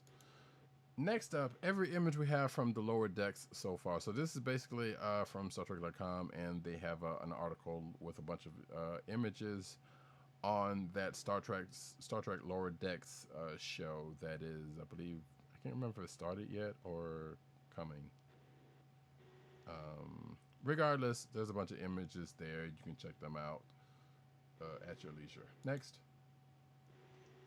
Okay, scrolling.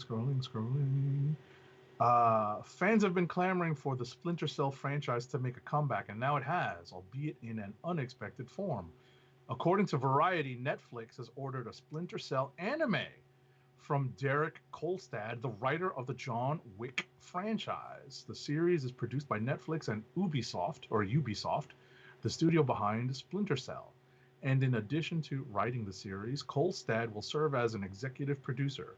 The series will be split into two 16-episode seasons. Okay.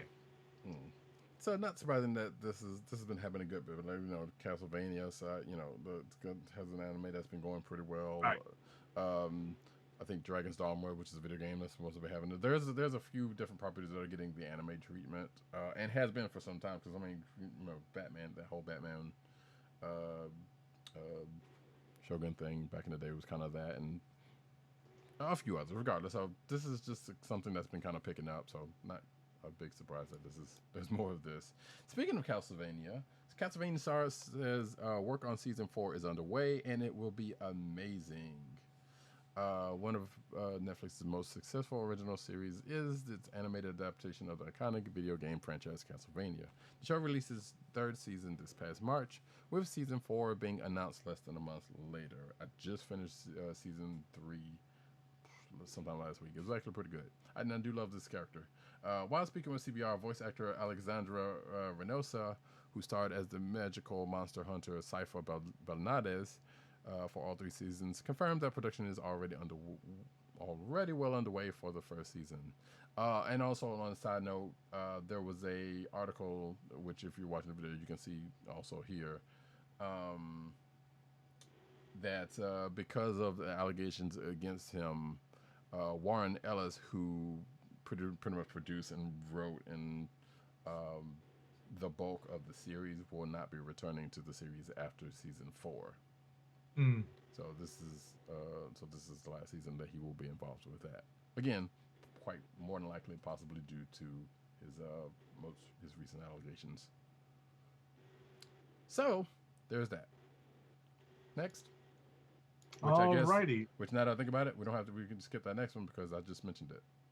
Because it was about, all good for me, man. Netflix is actively looking for its own Star Wars, Harry Potter-esque movie franchise. No big surprise for any media company who wants to, no surprise that any media company wouldn't want to set something like that up. Netflix has already produced a wide variety of original films. However, according to Tendo Nagenda, vice president of original films at the streamer, there's still plenty of room to grow. We're looking at big, broad audience, PG-level adventure films as something that we want to get into, Nagenda told The Hollywood Reporter. Something along the lines of the first Star Wars or Harry Potter 1 and 2. A lot of family live action, fantasy, spectacle movies that we think are big and can play great. A Jumanji type of story. That is the next frontier. Sure. Did you ever get around to watching that Extraction, that Chris Hemsworth movie? Yeah, it's good. Yeah, it was all right, actually. And I know people talk pretty well about that Old Guard movie that is also out. That was good too. Oh, you've seen it? Yeah, cool. I saw it. It was pretty good. Yeah. I did read part of the comic. I did pick up the first issue, and I know that a lot of the story that's covered in it is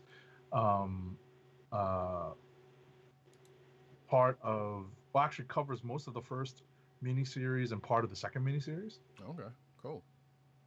Yeah, I might get around to that. I haven't read those, so yeah. Cool. Next up, The Matrix was intended to be a trans story, says Lilly Wachowski. Ooh, excuse me. The Matrix is regularly lauded as one of the most inventive and influential sci-fi films of all times. It put Lana and Lilly Wachowski on the map as filmmakers and remains so popular today. A fourth film, as we have talked about previously a while ago, a fourth film is currently in the works. But it's actually so much more, according to this article. At the core, The Matrix is also a story of a person who realizes they're trapped in a place that they can't be themselves, escapes, and is reborn in a new world as their true self. And considering the film was written and directed by 2 trans women, it is no surprise that Lilly Wachowski says telling a trans allegory was the intent of the film all along, which actually makes way more sense now, given what's being said. I'm glad that it's gotten out there that was the original intention, she says in a video interview to promote the documentary Disclosure. The world wasn't quite ready. At a corporate level, the corporate world wasn't ready for it at the time. I would argue in some places probably still now for some stupid reason. But so yes, and then there's a clip from the Netflix documentary series that Lilly talks about that. So yeah, check that out. I have not seen the Disclosure, and nor have I seen this clip yet. But I'll have to check it out. Next up. All right. A Green Hornet animated series is in the works from Kevin Smith. Kevin Smith is developing a family-friendly Green Hornet animated series with Wildbrain. It's an honor, he says, to escort the legendary Green Hornet and Kato into their very own animated series for the first time in the rich history of these iconic pop culture characters, Smith said in a statement. We'll be telling a tale of two Hornets, past and future, that spans generations and draws inspiration from a lifetime spent watching classic cartoons and amazing animation like Batman the Animated Series, Heavy Metal, and Super Friends. I can't believe Wildbrain gave me this job, and I can't thank them enough for the opportunity to extend my childhood a little longer. For more on this, you can actually listen to Fat Man Beyond last week's episode, because Kevin Smith and Mark Bernardin actually discussed this for a little while. And this is a podcast you yourself check out. That I listen to, yeah. Yeah, regularly. All right, so that is enough for the cinematic news. We go over into. I was about to say, I added 2 stories real quick. Oh, did you? Oh, I did not see that. Hold on a second. Oh, nice. Okay. Well, then that is. I was about to say, you get a nice one. Cool. Then before we go into the comic book news, John Wick 5 confirmed. But I figured that's already been a thing they were talking about. But anyway, John Wick 5 confirmed. We'll shoot immediately after Chapter 4. So yes, this is good news. And I feel like we have gotten, like I said, we had gotten some hints that they were going to do, that they were pretty much doing this. But this is confirmation, so that's cool. It says here, Lionsgate has confirmed that there will be a 5th installation of the Keanu Reeves starring John Wick franchise. In fact, it will be filmed back-to-back with John Wick Chapter 4. We're also busy preparing scripts for the next 2 installments of our John Wick action franchises, with John Wick 4 slated to hit theaters Memorial Day weekend 2022, says Lionsgate CEO John Feltheimer said on an earnings call. We hope to shoot both John Wick 4 and 5 back-to-back when Keanu becomes available next year. So good news, everyone. Because, yeah, you know he's doing, well, we know he's doing Bill and Ted. So that's still the thing he's doing. And I'm not sure what else outside of Cyberpunk. Yeah, Bill and Ted is done. It's actually supposed to release in a couple of weeks. Right. But and I think there was something else. Oh, Matrix. Right. Yeah. So we'll see when he comes free, but hopefully we get more John Wick sooner rather than later. Hello, Mr. Vic. Still haven't seen 3 yet, but I'm going to rectify that fairly soon. I mean, your list of things that you need to watch is so long. It's amazing. Next up, we have one last story. One last story in the movie and in the cinema and TV news. First of all, before you get into this, shout out to Tim, because I think this whole thing is older than he is. It's an article written by Tim Adams, and I am certain that the concept and the story of Knight Rider is older than he is. The popular 1980s crime-fighting duo of Michael Knight and Kit are reuniting in Knight Rider feature film, which will mark the first time the franchise heads to the big screen. According to Deadline, the new take on Knight Rider will still contain its anti-establishment motifs while also modernizing the franchise for the present day. Video game writer TJ Fixman will adapt the screenplay. His video game credits include Ratchet and Clank and Resistance Fall of Man. Okay, so we'll see when that comes out. That's half good. Ratchet and Clank was a good series. I don't know which one of them he did. Resistance? But apparently, Justin Lin is the one rebooting this. Was announced. Oh, sorry, was announced rebooting as a digital series in 2016. Okay. Right, but I think Justin Lin has been sidelined from TV because of Fast and Furious now. Sure. He was back to all of the Fast and Furious stuff. So, But in terms of Knight Rider, I don't know how that's going to play on screen, on the big screen. If we ever get back to seeing things on the big screen, let's be honest. Yeah. But it'll be interesting. It'll be interesting. I mean, I don't know if you tried to watch the Shelby Mustang reboot of Knight Rider back in the early 2000s. Oh, I totally did. Yeah, and I told you, which I think you said you didn't know that was Val Kilmer as the voice. Oh yeah, that's right. I did not watch it. I did not realize that was Val Kilmer as the voice. Mm-hmm. That's funny. So yeah, I did actually try to watch that, and yeah, I just cringed. I cringed. Yeah, it's Knight Rider. How you can say that about 18 also, but no, at least 18 you could probably do something with. But yeah, Knight Rider is such an 80s ass concept. They need to bring back Automan. That's what they need to do. Bring back Mantis while you're at it, but I'm pretty sure Carl Lindsley's got better things to do at this point. But anyway, yeah. I miss Wolf. So. Wait, miss what? I miss Airwolf. I kinda. Yeah. Hell, if we're gonna go there, let's go to Riptide. But anyway, I was about to say, before we move on, I was about to say, I was always a fan of the line. I forget which character said it. Obviously, it might have been a friend, it might have been an enemy. Someone said, if regarding Stringfellow Hawk's parents, man, your parents must have had a thing for eccentric or strange names. You know, they named their son Stringfellow and St. John or St. John. Yes, St. John, yes. It was spelled St. James, but they pronounced it St. John. I was like, that makes no kind of sense. But we went with it. It was the 80s, folks. Yeah. Oh man, remember when they killed Hawk because of whatever happened? I can't remember. Some contract dispute or something. Yeah, it was something crazy, but I was like, oh, they just like, nope, we just gonna kill you off and put somebody else in the role. That was awful.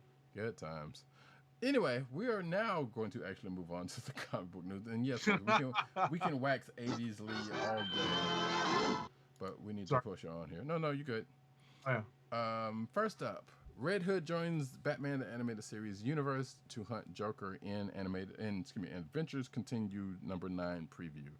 So yeah, this is the Batman book that Paul Dini, or Alan Burnett and Paul Dini and folks are writing that continues the adventures of Batman the Animated Series in comic book form. And now Red Hood, I guess, is coming into the fold because everybody else is pretty much there. So cool. And like I said, there's a preview for it if you're so inclined. Next. It's been announced that Brian Hitch is going to write and draw Dark Knight's death metal tie-in. Hitch made the announcement about his future projects on Twitter, including a one-shot set in the world of death metal. Hitch said in his tweet, "So just to keep life interesting, as well as drawing the last 2 issues of Batman's Grave, he's writing and drawing a 48-page tie-in to the death metal series. Good fun stuff. No further details about the one-shot were revealed."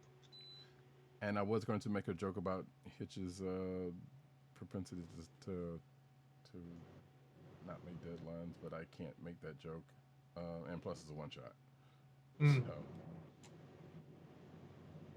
love you, Hitch. Next, I don't even know you. But anyway, next up, I was going to say insert Simon & Simon theme here, but that's fine. It wouldn't work. DC announces Injustice Year Zero Digital First series, which by the way came out this week, and I did actually read the first chapter but I just didn't talk about it. It was actually all right though. DC has officially announced this is the stuff that we've been talking about the last couple of weeks that Tom Taylor's been teasing on his Twitter with the cryptic lettering. So DC has officially announced an all-new digital first series, Injustice in Year Zero by Tom Taylor, Roger Antonio, Cian Tormey, Rain Barreto, and Wes Abbott. Serving as a prequel to Injustice Gods Among Us, Year Zero focuses the action around the Justice League and the discovery of how the predecessors covertly fought within World War II to bring down a tyrant. When the Joker finds a way to control DC's superheroes, he uses a leverage to sabotage the Justice League and the JSA from inside. So yeah, that first issue, from what I remember reading, is basically was like they were having like an anniversary, or they were basically having a get together for the Justice Society, for the Justice Society, and Justice League was also there, and surprisingly enough, including one Batman. And then it goes kind of, they start talking from there about legacy and stuff like that. And if I remember correctly, in the first issue, the Joker breaks out this one dude whose name I have no idea who it is or who this person is out in the world. But this person was promising power, so I assume this is the power that Joker ends up getting. And I started reading chapter 2 before we started recording, but I didn't get around to it. So it's all right so far. It is what it is. Next up. I was about to say you could have rolled this one in there as well. Oh yeah, in fact I will. You can read the first 8 pages of the official new Justice League thing. The new series. You can read the first 8 pages of it right here on this article if you're so inclined. But that's out. You can also get it for 89 cents a piece. Right. On Comixology. Or as a bundle for $2.50, as this thing says. It says here 99, but I saw 89. But that might be because I have that Comixology discount thing. So there you go. It's out there. Next. All right, there is an exclusive preview of a new Comixology original series entitled Funny Creek. This is Raphael Albuquerque's newest project. Excuse me. Albuquerque is co-writing the 5-issue limited series Funny Creek with Raphael Scavone, Hit Girl in Rome, of Hit Girl in Rome, while Eduardo Medeiros of Gotham Academy is drawing the book. The creative team also includes colorist Priscilla Tramontano, letterer Bernardo Bryce, and editor Bis Stringer Holm. Funny Creek is set in 1985 and revolves around 2 friends named Lily and Andy who bond over a shared love of the titular Wild West-themed TV show. Following a terrible tragedy, Lily becomes trapped within the world of Funny Creek and is forced to battle a villain named Cold Joe. The series aims to explore the loss of childhood innocence and the way in which society has grown increasingly accepting of violence. Okay. I feel like you can make an It reference in some of that, but I won't be the one to do it. Mm-hmm. Because it's probably may or may not be true. Anyway, cool. Next up, Giant Size X-Men. We kind of already talked about this when Agent 70 talked about the thing, but Giant Size X-Men Phantom X journeys back to his birthplace to help Storm. Like I said, we already kind of talked about that. Next up. One moment as I click back.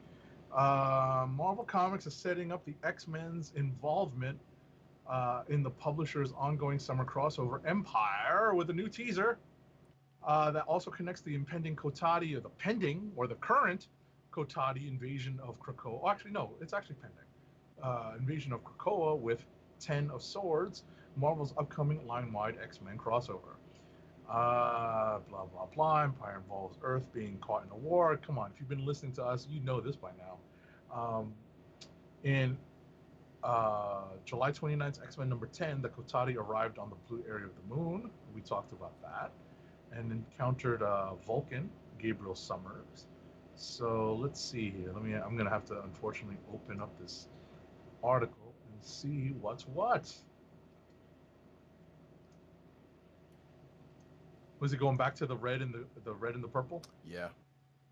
Got it. Because he's been rocking different colors for the last several years. He had an all-white uniform for quite a while. Mm-hmm. He had the black and the red uniform when he initially started running around with the X-Men.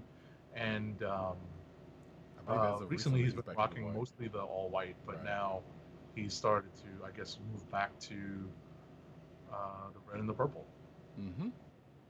So, yeah. That's cool. You mean like the classic Magneto that's all over my shoulder in Marvel Legends form? Which they can't see at this point, but oh, that's right. I forget that we have whatchamacallit, that you have the news stories up on the screen. Here, there you go. There you go. Point. There you go. Over the shoulder. Oh wait. Oh yeah. Your shot's wrong, but that's fine. We'll fix that in a second. But let me just push back over to here, and while I fix that, it's all good. It's all good. I don't know why your shot keeps doing that. That makes no sense. Anyway, we're gonna go move on though. They did see it, so that's good. Cool. Next up, Tom Muller's Dawn of X design work nominated for a Brand Award. So Tom Muller's design work for Marvel's Dawn of X has been shortlisted for the Brand Impact Awards, the BIAs, a prominent marketing design award organized by Newsarama's sister outlets, Creative Blog, and Computer Arts Magazine. Muller's Dawn of X design work, which includes the overall logo, book title logos, and book design, was shortlisted, aka nominated, in BIA's publishing category. One other project was shortlisted for this category.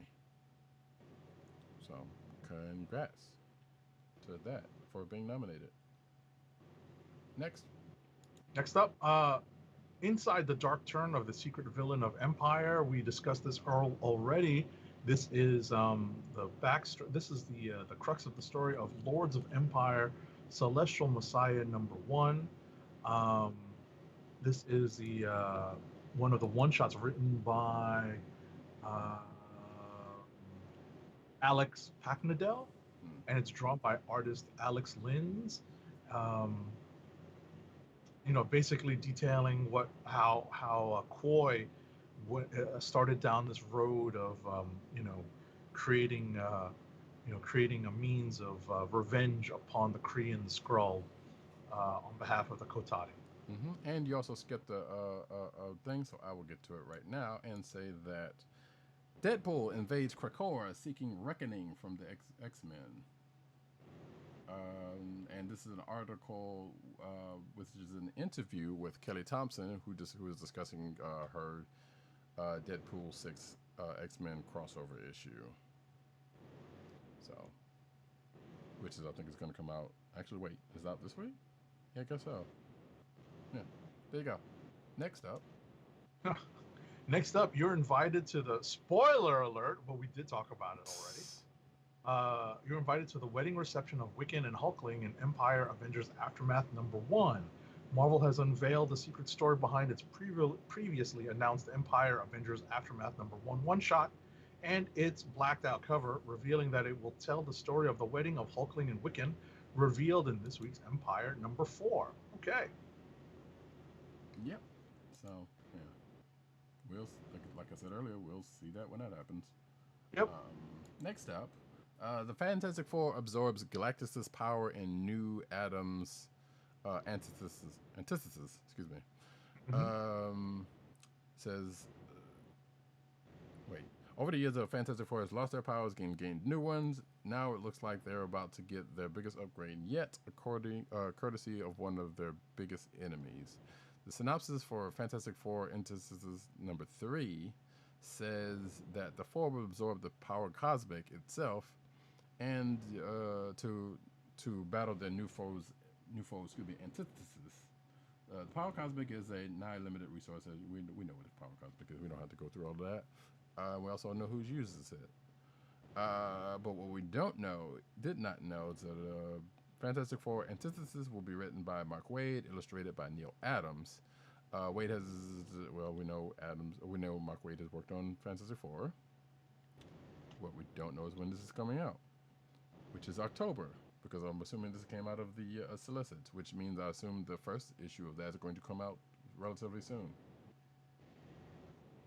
So, look forward to that, I guess. Next. Alrighty, next up, new Alex Ross curated Marvel series is set for a November debut. Artist Paolo Rivera has revealed that Marvel's themed spin-off anthology curated by Alex Ross from Marvel Comics is apparently back on track with an estimated November debut. That's cool. Yeah. I still have never read much of the Marvel's stuff. The original Marvels is good. Mm-hmm. I like the original Marvels. I have that signed. I have a hardcover signed by Kurt Busiek and Alex Ross. Right. It's pretty cool. Yeah, I've done through it for the art and just to try to get some sense of, what's going on with it, but I never really messed with them. So I'm going to have to do that one of these days because Marvel Unlimited. I was about to say Marvel Unlimited probably has it, right? It does, yeah. Has some of them. I think it has definitely the original, but probably some of the I would be annoyed if it didn't have at least the original. You got to start with the original and then go from there. Yeah. Next up, Marvel cancels Ghost Rider. Boo! Yeah, Boo! There's Now a I'll couple break of out the them. boo. There's a couple of them coming. Because actually, it's a book that I think has already come out. So, Yep. Marvel Comics has canceled the ongoing comic series Ghost Rider after issue 7, and I believe issue 7 is absolutely out already. Right. So it's like the last one that's coming out. Mm-hmm. As many have assumed, Ghost Rider number 7 was the last issue of the series. Recent tweets. I loved writing it. Had a hell of a time telling Danny and Johnny's stories, and the introduction of the spirit of corruption. As far as their continued adventures, that will be continue elsewhere in the Marvel universe. So, yep. Right. We're still getting some Ghost Rider action. At least we get Robbie Reyes on the Avengers, but Danny Ketch and Johnny Blaze are going to be. I don't remember how they resolved the King of Hell stuff. I don't think they actually have. Right, so I guess it's still pending. Yeah, because Johnny's still the king, but he came back to Earth, which was the start of this series, and then was trying to get people that were escaping. And there is this whole thing with Mephisto still up in the air, so there's a good chance that they'll probably more than likely come back with that, or at least one of them. Right. If not both of them. Right. Speaking of cancellations, we already talked about. Marvel surprise cancels Doctor Strange's title with this week's issues number 6. We already talked about that. Sad news. And it's probably just as well given about some of the beats of that story. But anyway, next up. Yeah, so we have a story here that isn't necessarily the case anymore. We talked about Black Cat essentially ending after number 12, at least going on hiatus now, at least as far as we know from what Jed McKay is telling us. Roddykat is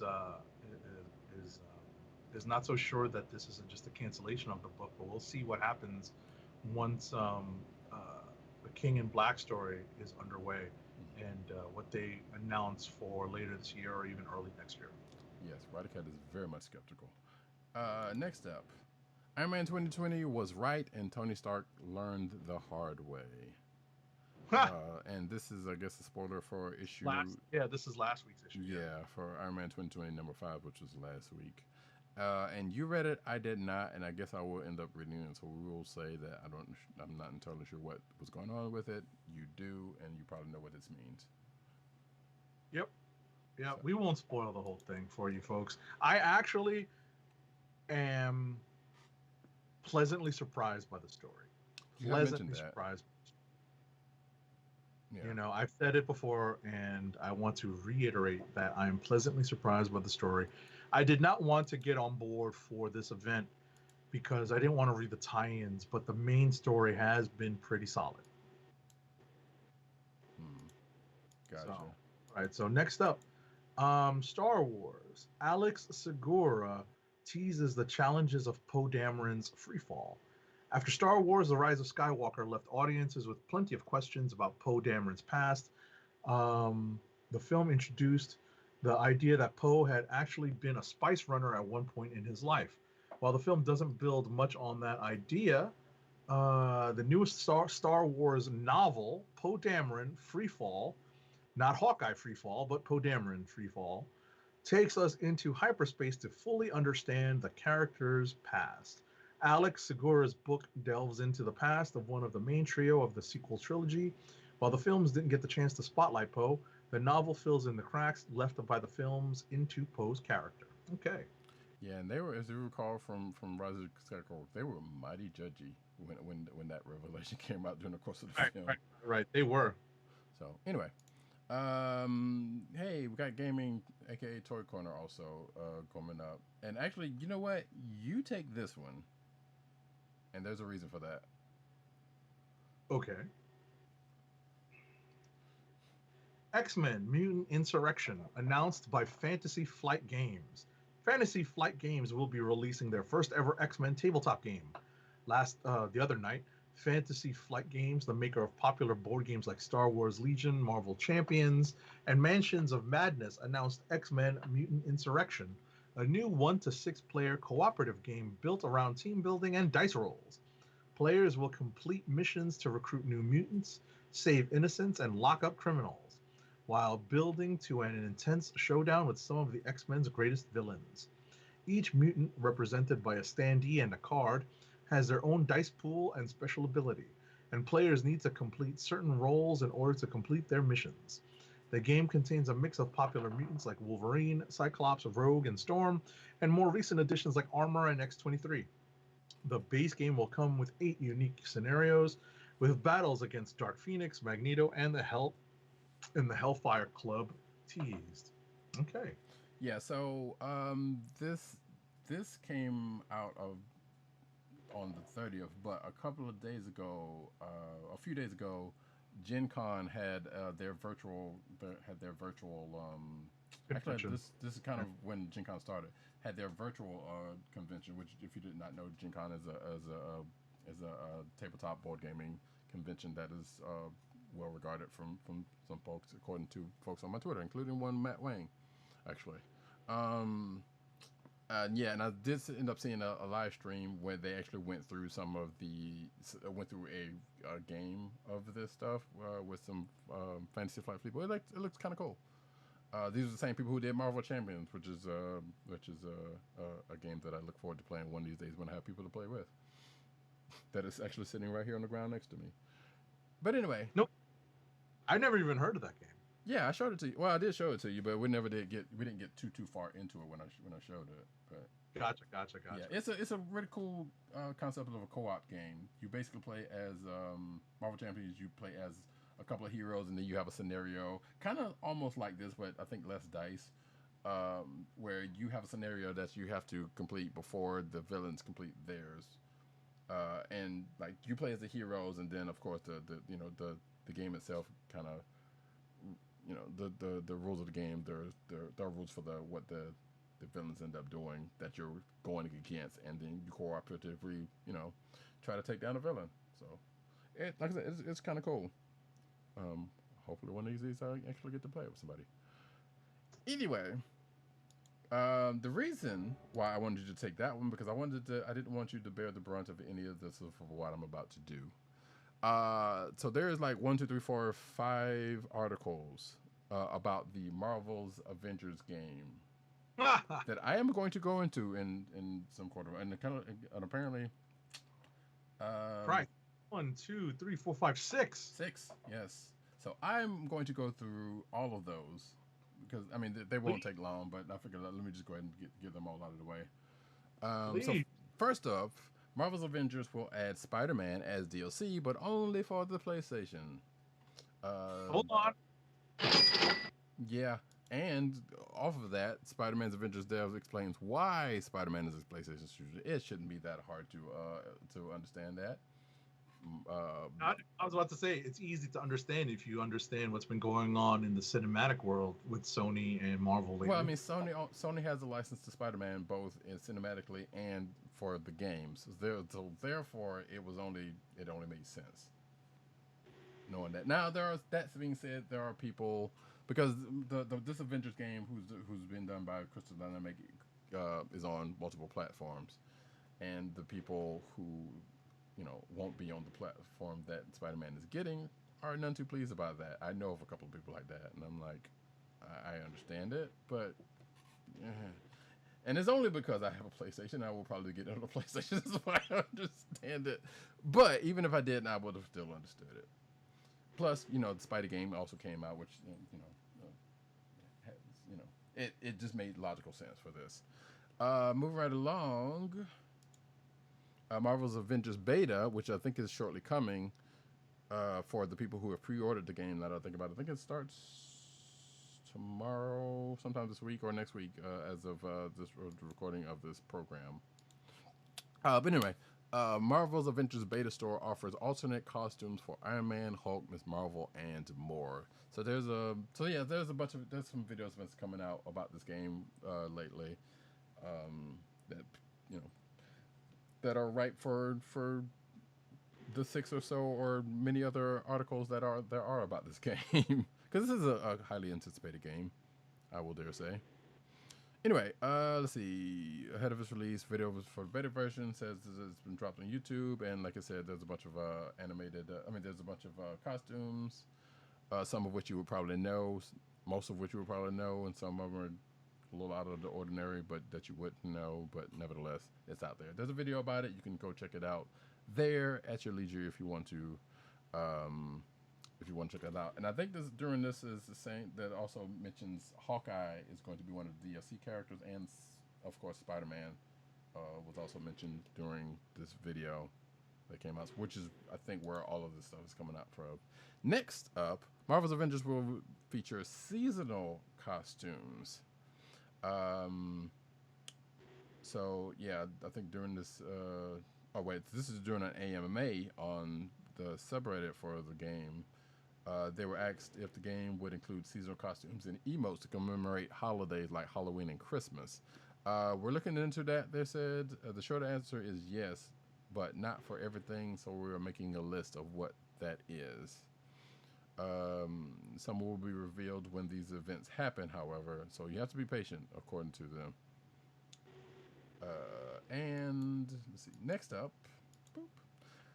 How and when to get your first look at the early access beta. Well, I can just go ahead and tell you, if you buy the game before it comes out, which is September 4th, you get into the beta that way. However, if you are smart and wait, there is an open beta coming up, and let's see if the dates are here, because there was a list of the dates I saw. So for people who pre-ordered on the PlayStation, that is coming. Yes, that's coming tomorrow. Actually, Friday, August 7th, and through the 9th, for those folks. And then the people who pre-ordered on the Xbox and the PC will get a beta the next week, August 14th through 16th, and then there's an open beta for everyone with the PlayStation 4. On August the 21st through the 22nd. And I'm going to assume the Xbox version also, but that doesn't necessarily mean. I know I did also see a date for the Xbox Open Beta too. The game itself comes out September 4th, as I said, so, wait for the Open Beta if you're so inclined, so you don't have to pre-order it, Unless you just really know you're going to want the game and then pre-order your heart's to content. Don't let me stop you. I have yet to pre-order because I think I can wait. I have hopes for this game. I think it's going to be all right, but money. Marvel's Avengers companion AI will keep gamers playing for hours. After a series of whatever reveal streams leading up to the game's September release, anticipation for Marvel's Avengers has been exceeding expectations. The most recent gameplay feature and character announcement have fans excited to take control of Marvel's flagship superhero team. Different gameplay modes, increasingly that's the artist's take on this, but Crystal Dynamics' most recent stream revealed a lot about the game's upcoming beta and deep dove into gameplay mechanics revolving around their companion AI features, which basically means that, hey, folks, if you don't have people you can co-op with, you can, take the AI characters out and run with you. Not too far different from any other co-op game or like multiple Marvel Ultimate Alliance, something like that. So this is pretty much going through all of that. And that, folks, is the end of the Marvel's Avengers block.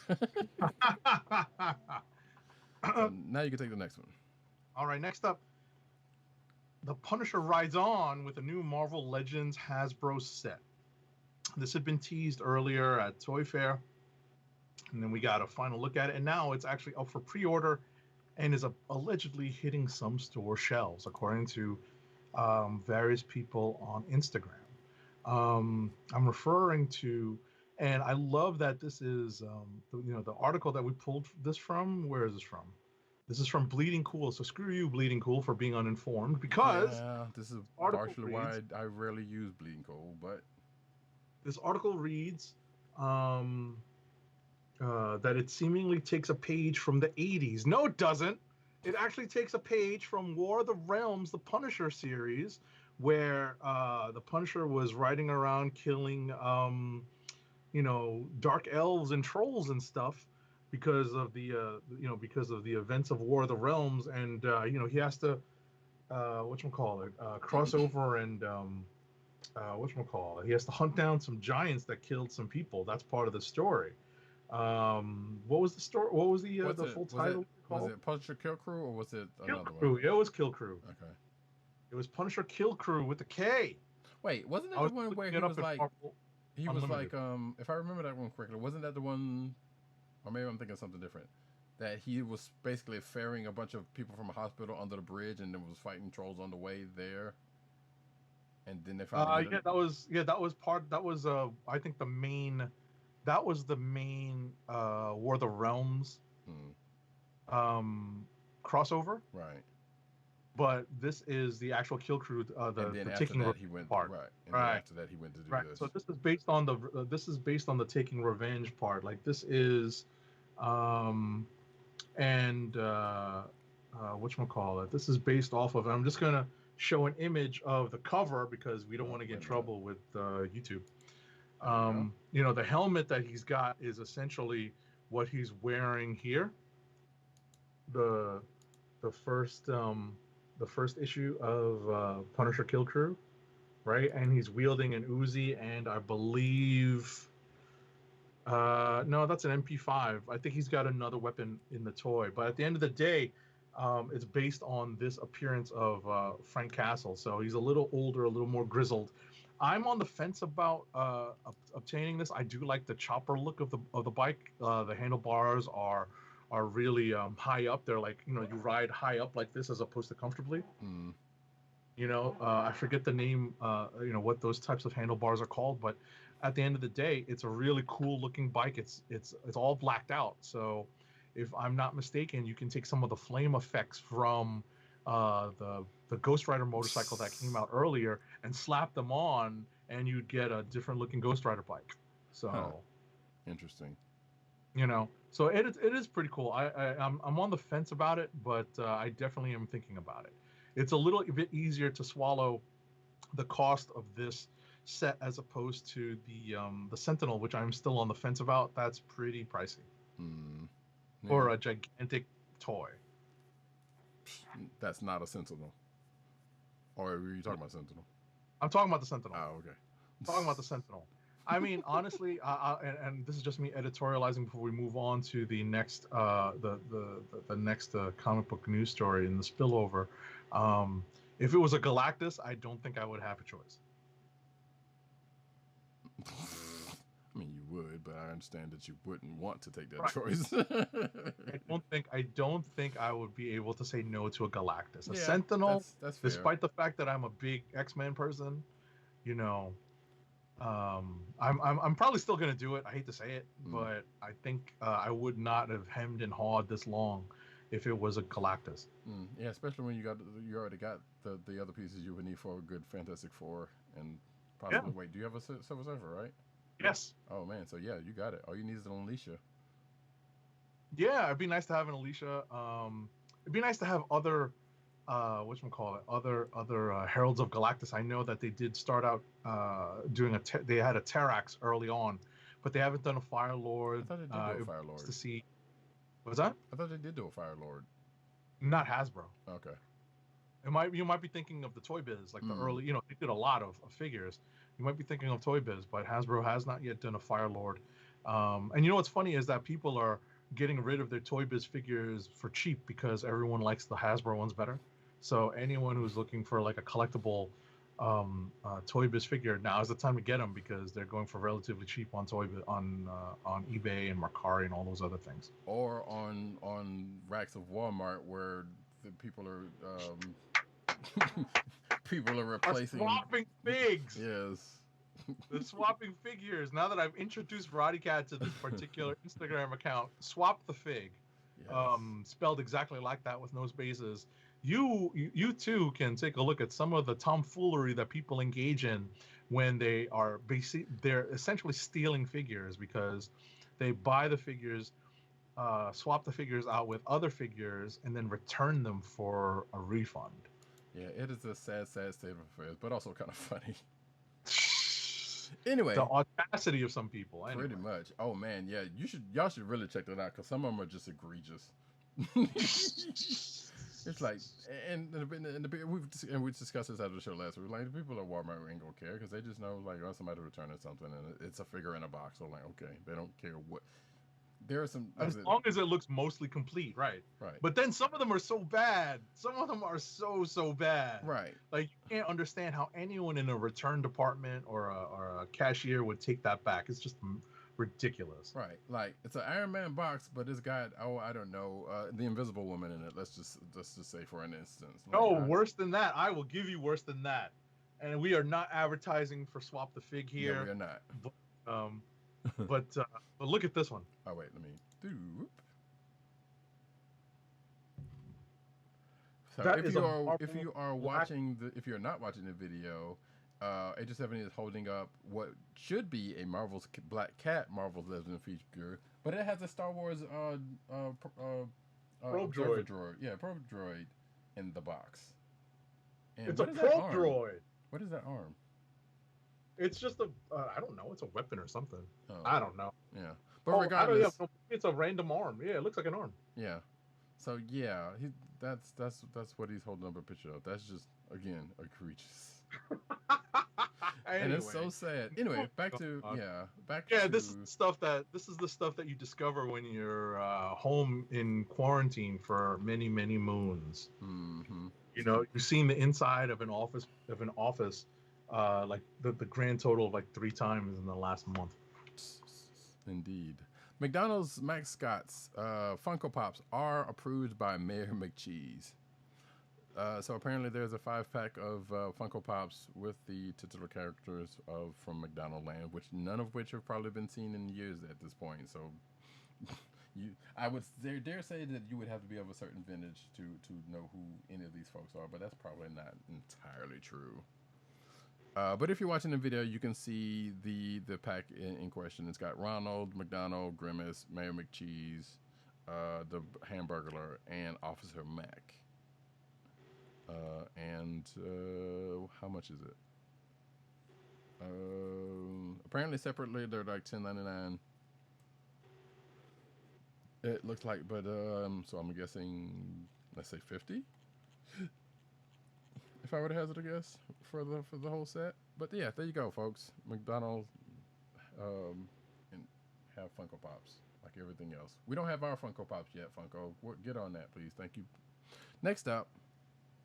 All right. So in some interesting news, at MattWang97, we should get on this. The official Dungeons and Dragons Heroes Feast Cookbook gets a massive pre-order deal. The next D&D adventure, Icewind Dale Rime of the Frost Maiden, was unveiled along with an official cookbook dubbed Heroes Feast. The adventure will likely get a big pre-order deal soon, but the time is now for Heroes Feast.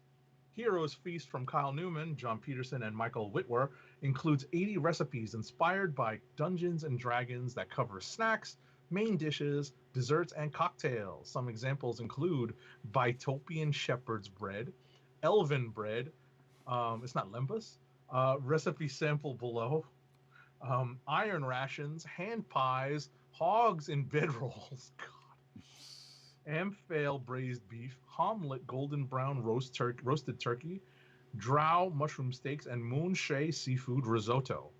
Desserts and cocktails include Heartland's rose apple and blackberry pie, Yawning portal biscuit, the Chulton zombie, and of course, the mind flare.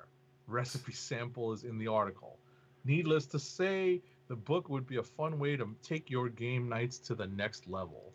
Interesting. And if that last name that Agent 70 mentioned sounds familiar, Sean Whitwer is the brother of Sam Whitwer, aka the voice of Darth Maul and other characters, and also from Being Human. But yeah, he's probably more known right now for his voice work in the Clone Wars, and Rebels and such. And I think he was also, because I know there's another D&D book that they both did. The Visual Dictionary, if I'm not mistaken, was both of their book.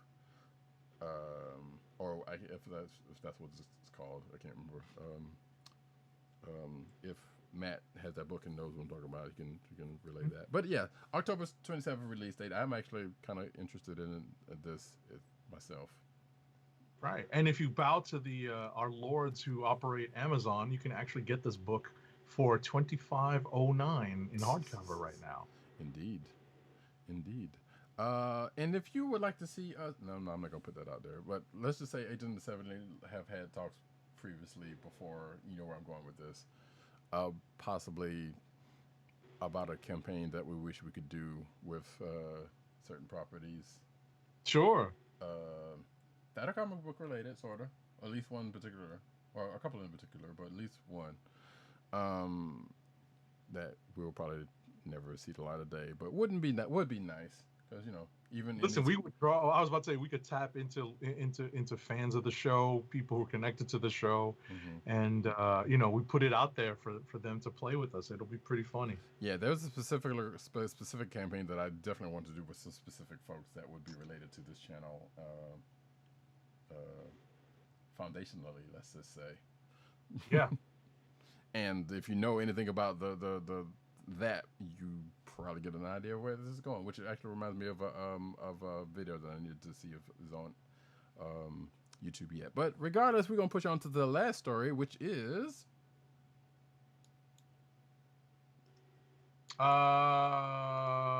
let's. You want me to do it? Yeah. I'll do it. Yeah.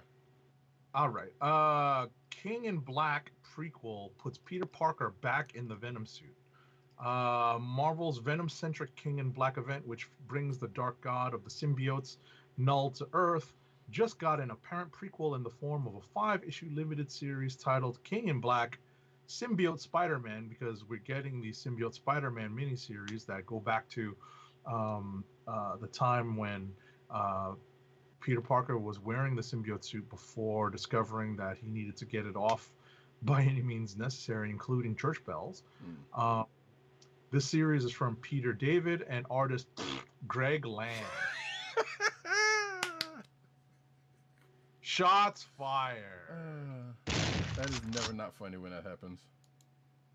You know what's funny, real quick, before we go, because that is our last news story of the night.